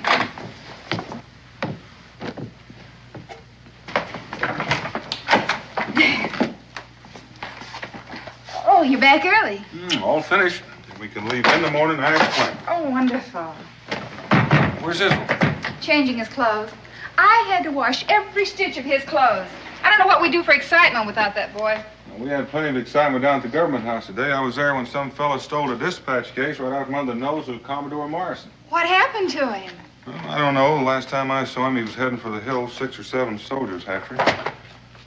Where'd this come from? Oh, Israel brought it. Why, something wrong? Well, I don't know. This is an official dispatch case like the one all the ruckus was about this afternoon. How'd you come by this, son? Oh, I found it. Bottom of a well. King's seal. Did anyone see you with this? No, Pa. I was down there all alone. Israel, put your coat on. We're going to pay a visit to Commodore Morrison. This may be the box they're looking for, and if it is, the sooner it's returned, the better.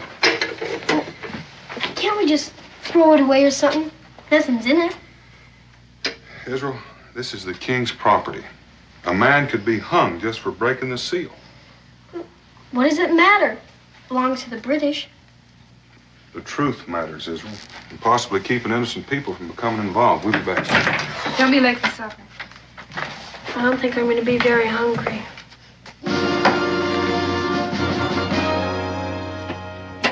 And after accidentally falling into this well, the location of which escapes you, you stumbled across this empty box. And you've no idea how it got down there in the first place. And then you picked up the box and you climbed back out all by yourself. quite a feat for a boy of your size to climb out of a well alone and unaided, carrying this heavy dispatch box in the bargain. Don't you think? I asked you a question, boy. My son is not a liar, Commodore. And I won't have him badgered in this way. Now, you have your box back. I think we'll just be leaving now. I must ask you to wait, Mr. Boone. I'm not finished yet. With the boy or with you. Corporal.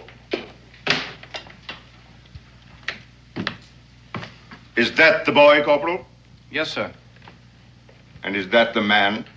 No, sir, he was an older man of medium build. Perhaps you can enlighten us as to the identity of this older man of medium build. Israel, if you have any idea what he's talking about, tell the Commodore. Cat's got your tongue, eh, boy? I suggest we refresh this young man's memory as to the location of the well wherein he found this box. Perhaps when you're at the scene, you'll be stimulated to recall the details of your story. Follow me, Mr. Boone. Corporal, bring that box.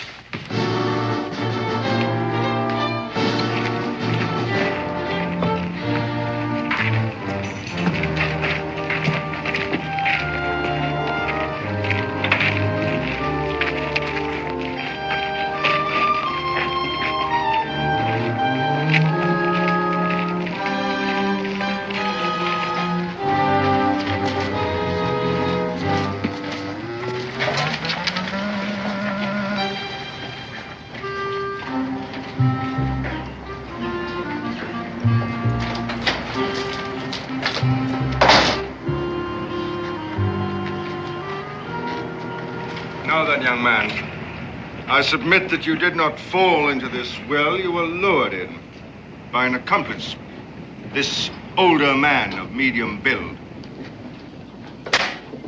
I want his name.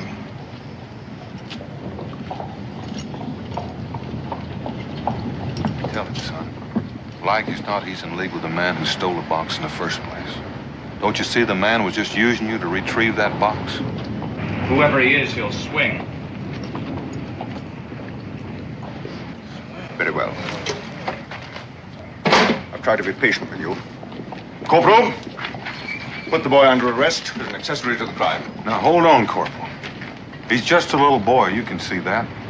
And I'm sure if he knows who the man is, he'll tell you. But right now, you've got him so scared he can't talk. Now, let me reason with him for a little while, and I promise you'll have all the information you want. I gave you an order, Corporal.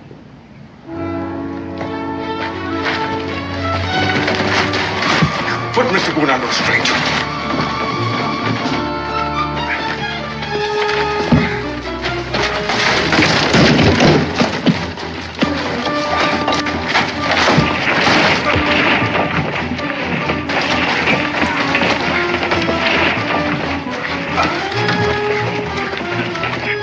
That will be enough, Mr. Boone. You let me go, Punk! All right, you go over here. Take your hands off of him, Corporal. You come back here! Corporal, let him go. As long as we have Boone, the boy won't go far. Put him in irons. All right, Mr. Boone, let's move. And no more tricks.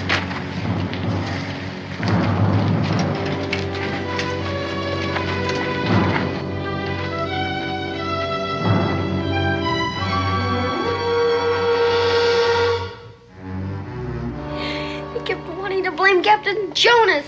It was all my fault. I started it. I swore not to tell. Now they've got Pa. I'm sure your father will be all right, Israel. He's probably worrying about you right now. Son, now pay attention. This box that all the fuss is about. Were you actually there with Captain Jonas when he first opened the lock? No. I was out front, keeping an eye on the man with the scar. But honest, Ma, it was filled with nothing but junk. I know that's all there was in it when Captain Jonas showed it to you. But I'm sure that Commodore Morrison is not the kind of man to keep Locked boxes of scrap metal in his desk. Israel. Dear, I'm afraid your Captain Jonas has used you. That box probably was full of gold, just as you thought. And your sea captain is probably packing up right now, getting ready to make away with it. No! Captain Jonas wouldn't do anything like that. He just wouldn't. We're sworn shipmates. Israel. Loyalty's a fine thing. And if you're right, there's no harm in telling the whole truth to Commodore Morrison. Israel, your father's in this very deep. We all are. Suppose you're wrong about Captain Jonas. Do you want to see him run away with all that gold and leave your father to pay the piper? No, ma'am. I'm going to tell Commodore the whole truth about the dispatch case, just the way you told it to me. I want you to stay right here, right in this room until I get back. Yes, ma'am. You're to lock the door and open it to no one but me, under any circumstance. Do you understand?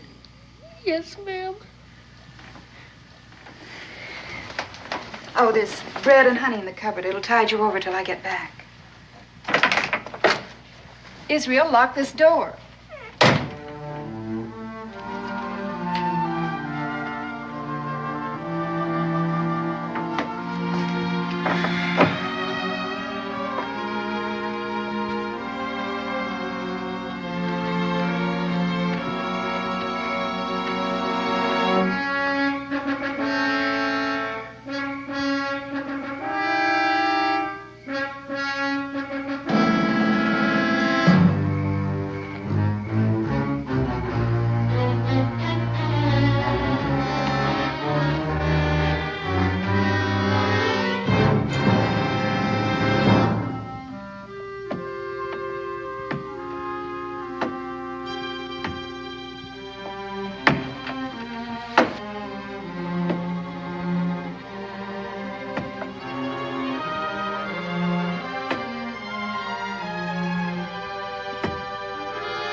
Who is it?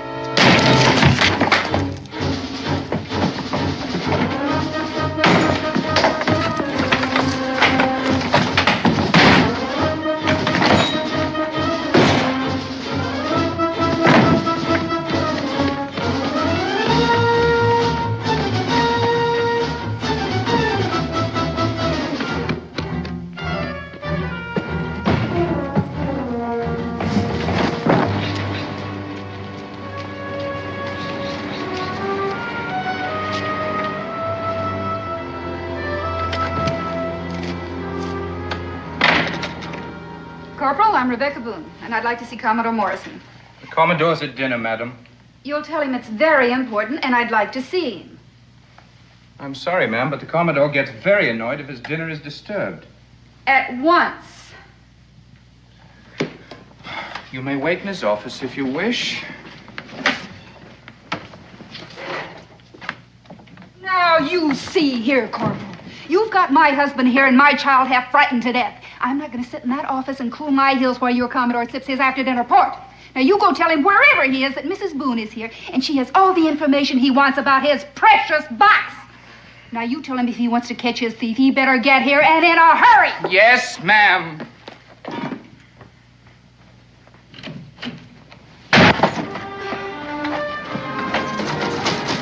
Captain Jonas!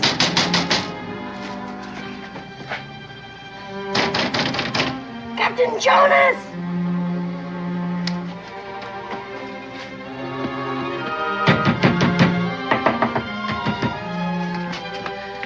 It's me! The man with the scar is chasing me! Chasing you? Wouldn't you be safer off at home, lad? I don't think so. You're a real shipmate. I was there at the well when they put the screws on you. Ah, but you didn't drag me into this mess, and it gives old Jonas a chance to haul anchor while there's still a breeze. My ma was right. I was out there. You took the gold for yourself. Then you filled the box with this junk. And now you're taking off with the gold and leaving me and my pa to pay the piper. You're all of a clove hitch, lad. I'd sooner lose me other hand than cross a shipmate. Look here. Look. Where's the gold? Where's the gold? Only me duds. Huh? Then why are you packing to leave? Well, I'm a proper shame to tell you why.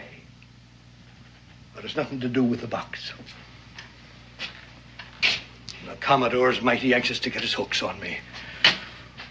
And I've no mind to spend the rest of me days in some pest-ridden prison, waiting for a glory day at the end of a rope at the top of the Commodore's yard arm. That's the plain truth. You can call me a coward if you like.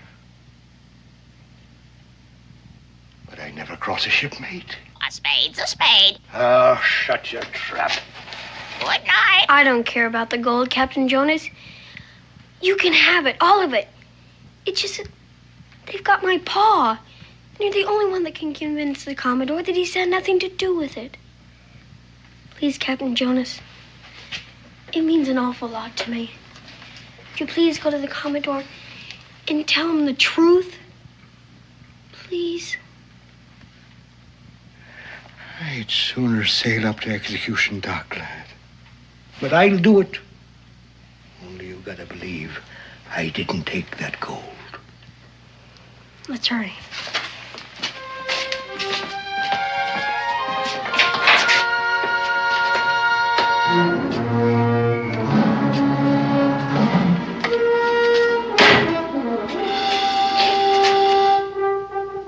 I have come for the gold. And until I have it, neither you nor the boy will leave this room alive. And that's the whole story, Commodore. Either that box was filled with those pieces of iron, or this Captain Jonas has your gold. Corporal! Corporal! Yes. Fetch the prisoner Boone. Yes, sir. You see, Mrs. Boone, you told me everything except where I may find your boy. And I won't tell you that. I can only assure you that my boy and my husband are innocent of any willful wrong against the Crown. The jigsaw fits together very neatly, Mrs. Boone. Except for one small piece. I gave your boy every opportunity to tell me the same story you've just given me. Why do you suppose he chose to lie to me? Well, I don't understand that myself, unless it's some kind of childlike loyalty to Captain Jonas. Sworn shipmates, I believe, is the way he put it. Being a naval man, Mrs. Boone, I can understand it. In fact, I understand a great deal from what you've told me. Sworn shipmates. I'm afraid I have some rather bad news for you, Mrs. Boone. If your son had only told me the whole truth from the beginning, things might have been different. As it is, we are faced with a very serious situation. Becky, Dan. is Israel safe? Safe. Unchain him, Corporal. And be quick about it. I owe you an apology, Mr. Boone, but I'm afraid there's no time now. Your son's life may be in danger. I just left him. Whatever you have him hidden, Mrs. Boone, you best tell me, quickly. If this is some kind of trick. I assure you it is not. That box your boy found was indeed filled with worthless metal scraps. It was a ruse, planted in my desk to trap a scar-faced Portuguese who'd been stealing official secrets from this office. Well, then why did you want to detain our boy? A minnow to catch a shark, Mr. Boone. And you say our son's life is in danger? That Portuguese believes the box he stole was filled with gold. By now, all Phoebus must know it was your boy who found it. Wherever your son is, Mrs. Boone, that Portuguese is not far away. Now, please, tell me where he is. You better tell him, Becky. I'll take you there.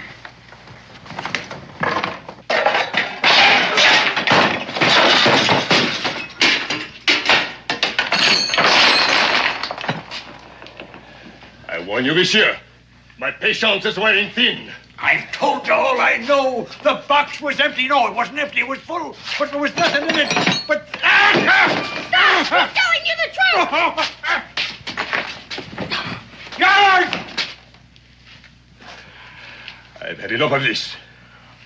Now, if it is a game you wish to play, we will play it together. Now, there is him, and there is you, and there is me, and there is the gold. It is the two of you against me and the gold.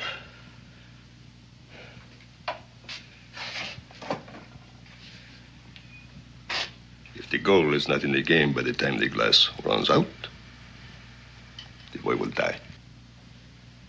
There's less than 5 minutes left in that glass. Then in less than 5 minutes, there will be only you and me to finish the game.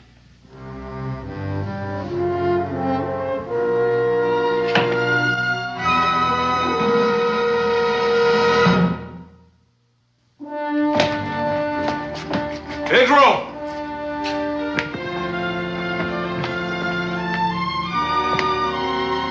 Israel! He could have made it. If I were a lad in trouble and had a sworn shipmate nearby, that's where I'd go. Captain Jonas.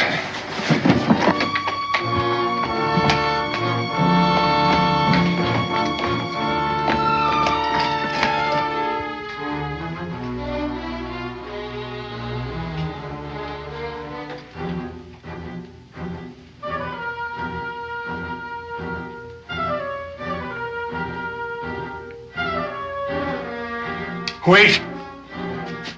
I lied to you. I've got the gold. An interesting game and very well played, monsieur. So you did have the gold after all, eh? Greed got the best of me, boy. I hid the gold in the old boot and I buried it after you left. Can you find it in your heart to forgive an old pirate? Just leave me alone. Swearing to be shipmates. And all this time you were double-crossing me. Now my pa will rot in prison, so you can roll in your coach. Oh, boy. Leave me alone. Don't even talk to me. I hate you, you scurvy dog. We are wasting time. The buried gold, monsieur. I'll take you to it on one condition. The boy goes free. So he can run for the soldiers? This is a game for men, not children. You heard the bargain. The boy goes free first. I don't need your help. You can do what you want with me. Anything. Him too, for all I care. Scurvy dogs, both of you. I hope you get what you deserve. Help! Somebody help! Let him go!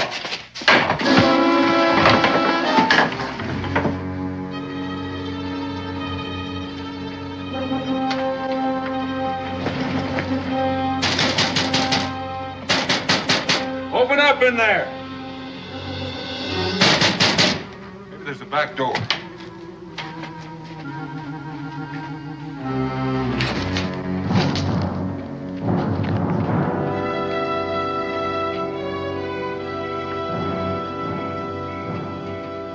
Captain Jonas? Are you in there? Nobody's here. Let's go.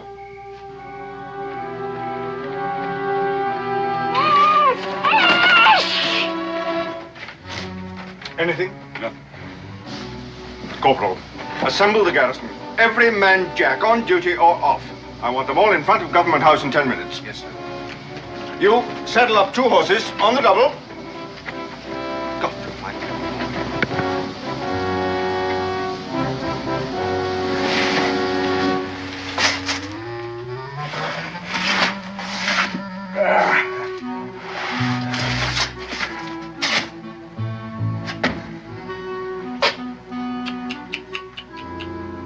The boy almost gave the game away. And now, monsieur, the gold. The boy goes free or I don't watch her.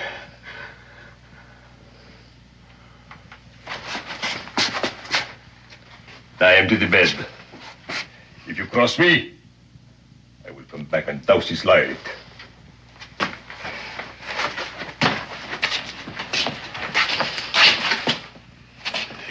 own good, lad.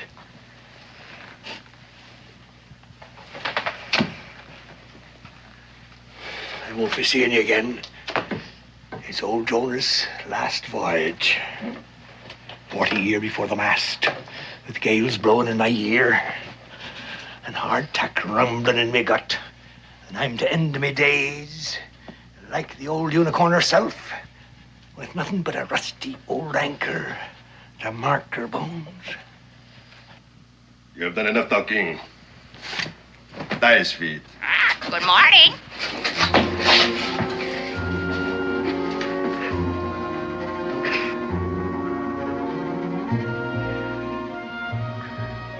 It's enough. Get moving.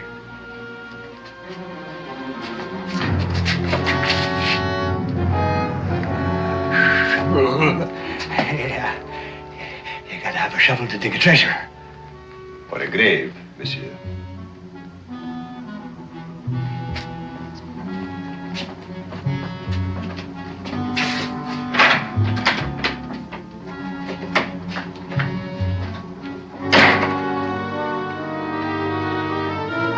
Well played, well played. What? Shun! Right. You're to ride to the toll gate on the post road, you to the bridgehead at the river. And remember, a scar-faced man and a fair-haired boy of 10. Make haste. Corporal, you take a squad of men to the docks. Now, you've seen the boy and the Portuguese. Comb every building, look in every culvert under the pier, everywhere. And report back here to me every half hour. Carry on. Squad 1, fall out and follow me. Now, the rest of you, house to house, street by street. I want no stone left unturned. Carry on. Lieutenant, station one man at the Wayside Tavern just in case the boy returns on his own. Mr. Boone, would you take these two men and search the general area of the livery stable? Keep a sharp eye. The man may be in need of a horse. Mrs. Boone, you'd best remain here with me.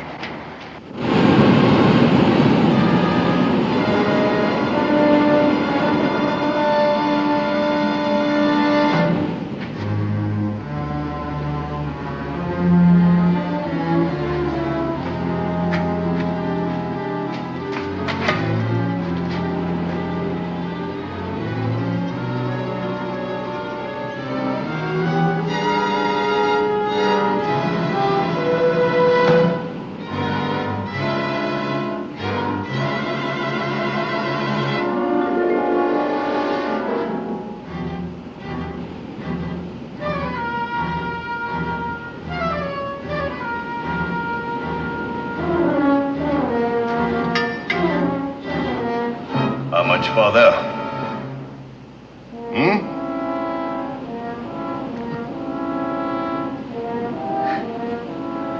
Over there by that anchor. The last of the unicorn.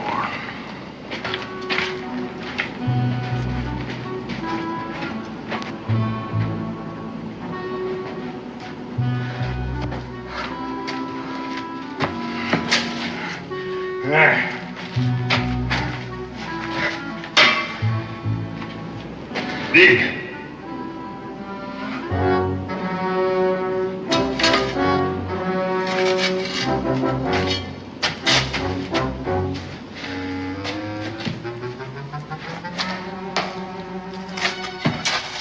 Well played. Ahoy! Well played, well played.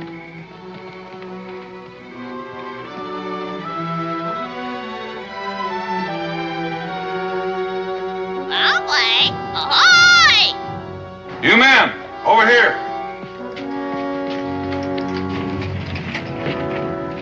Someone in there, fetch the Commodore.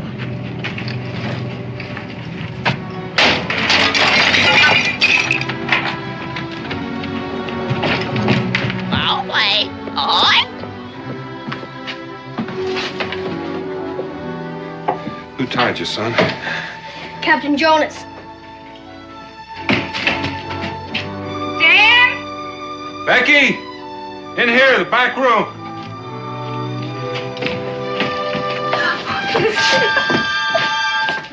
Oh, thank heaven, you're safe. Just like you said, Ma. Captain Jonas had the gold all the time. He's down with the Scarface man to dig it up. Did they say where? No, but the Scarface man said if he didn't get the gold, he'd be back to douse my light. Son, there never was any gold in that box. Just scrap metal. It was a trap for the man with the scar on his face. But Captain Jonas swore that he had the gold in the boot and bear. Crime and Etley. He did it to save me. Now that man with the scar will kill him. If only we knew where they went. Ahoy, unicorn! Hoist anchor! That's it, Pa. The unicorn. That's what he was trying to tell me when he was tying me up. He said he'd end up like the unicorn with only a godforsaken anchor to mark her bones. Israel. Honest, Ma, that's what he said. The exact words. I know where the unicorn lies. I know exactly where. You two stay here. He may be back with the boy.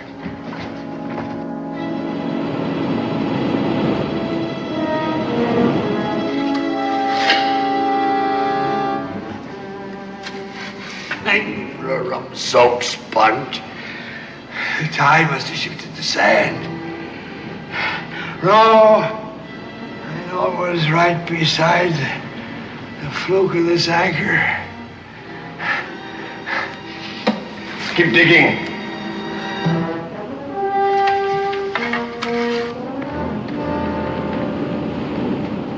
Hurry, Pa!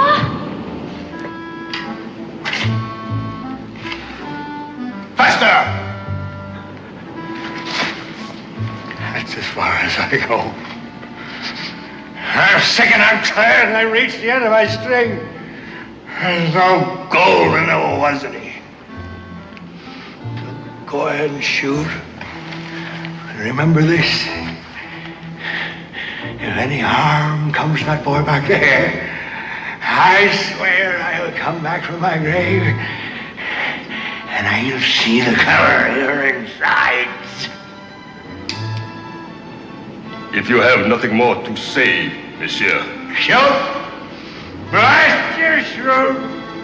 No! Drop that gun.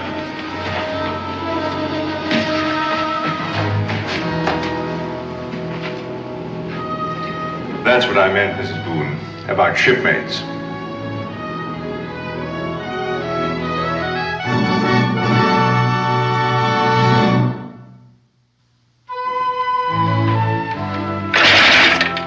Not scrap metal this time. His Majesty's government is pleased to reward you for the return of this box and for your heroic part in the apprehension of a traitor to the crown. How is this to be divided? Share and share alike. We're shipmates.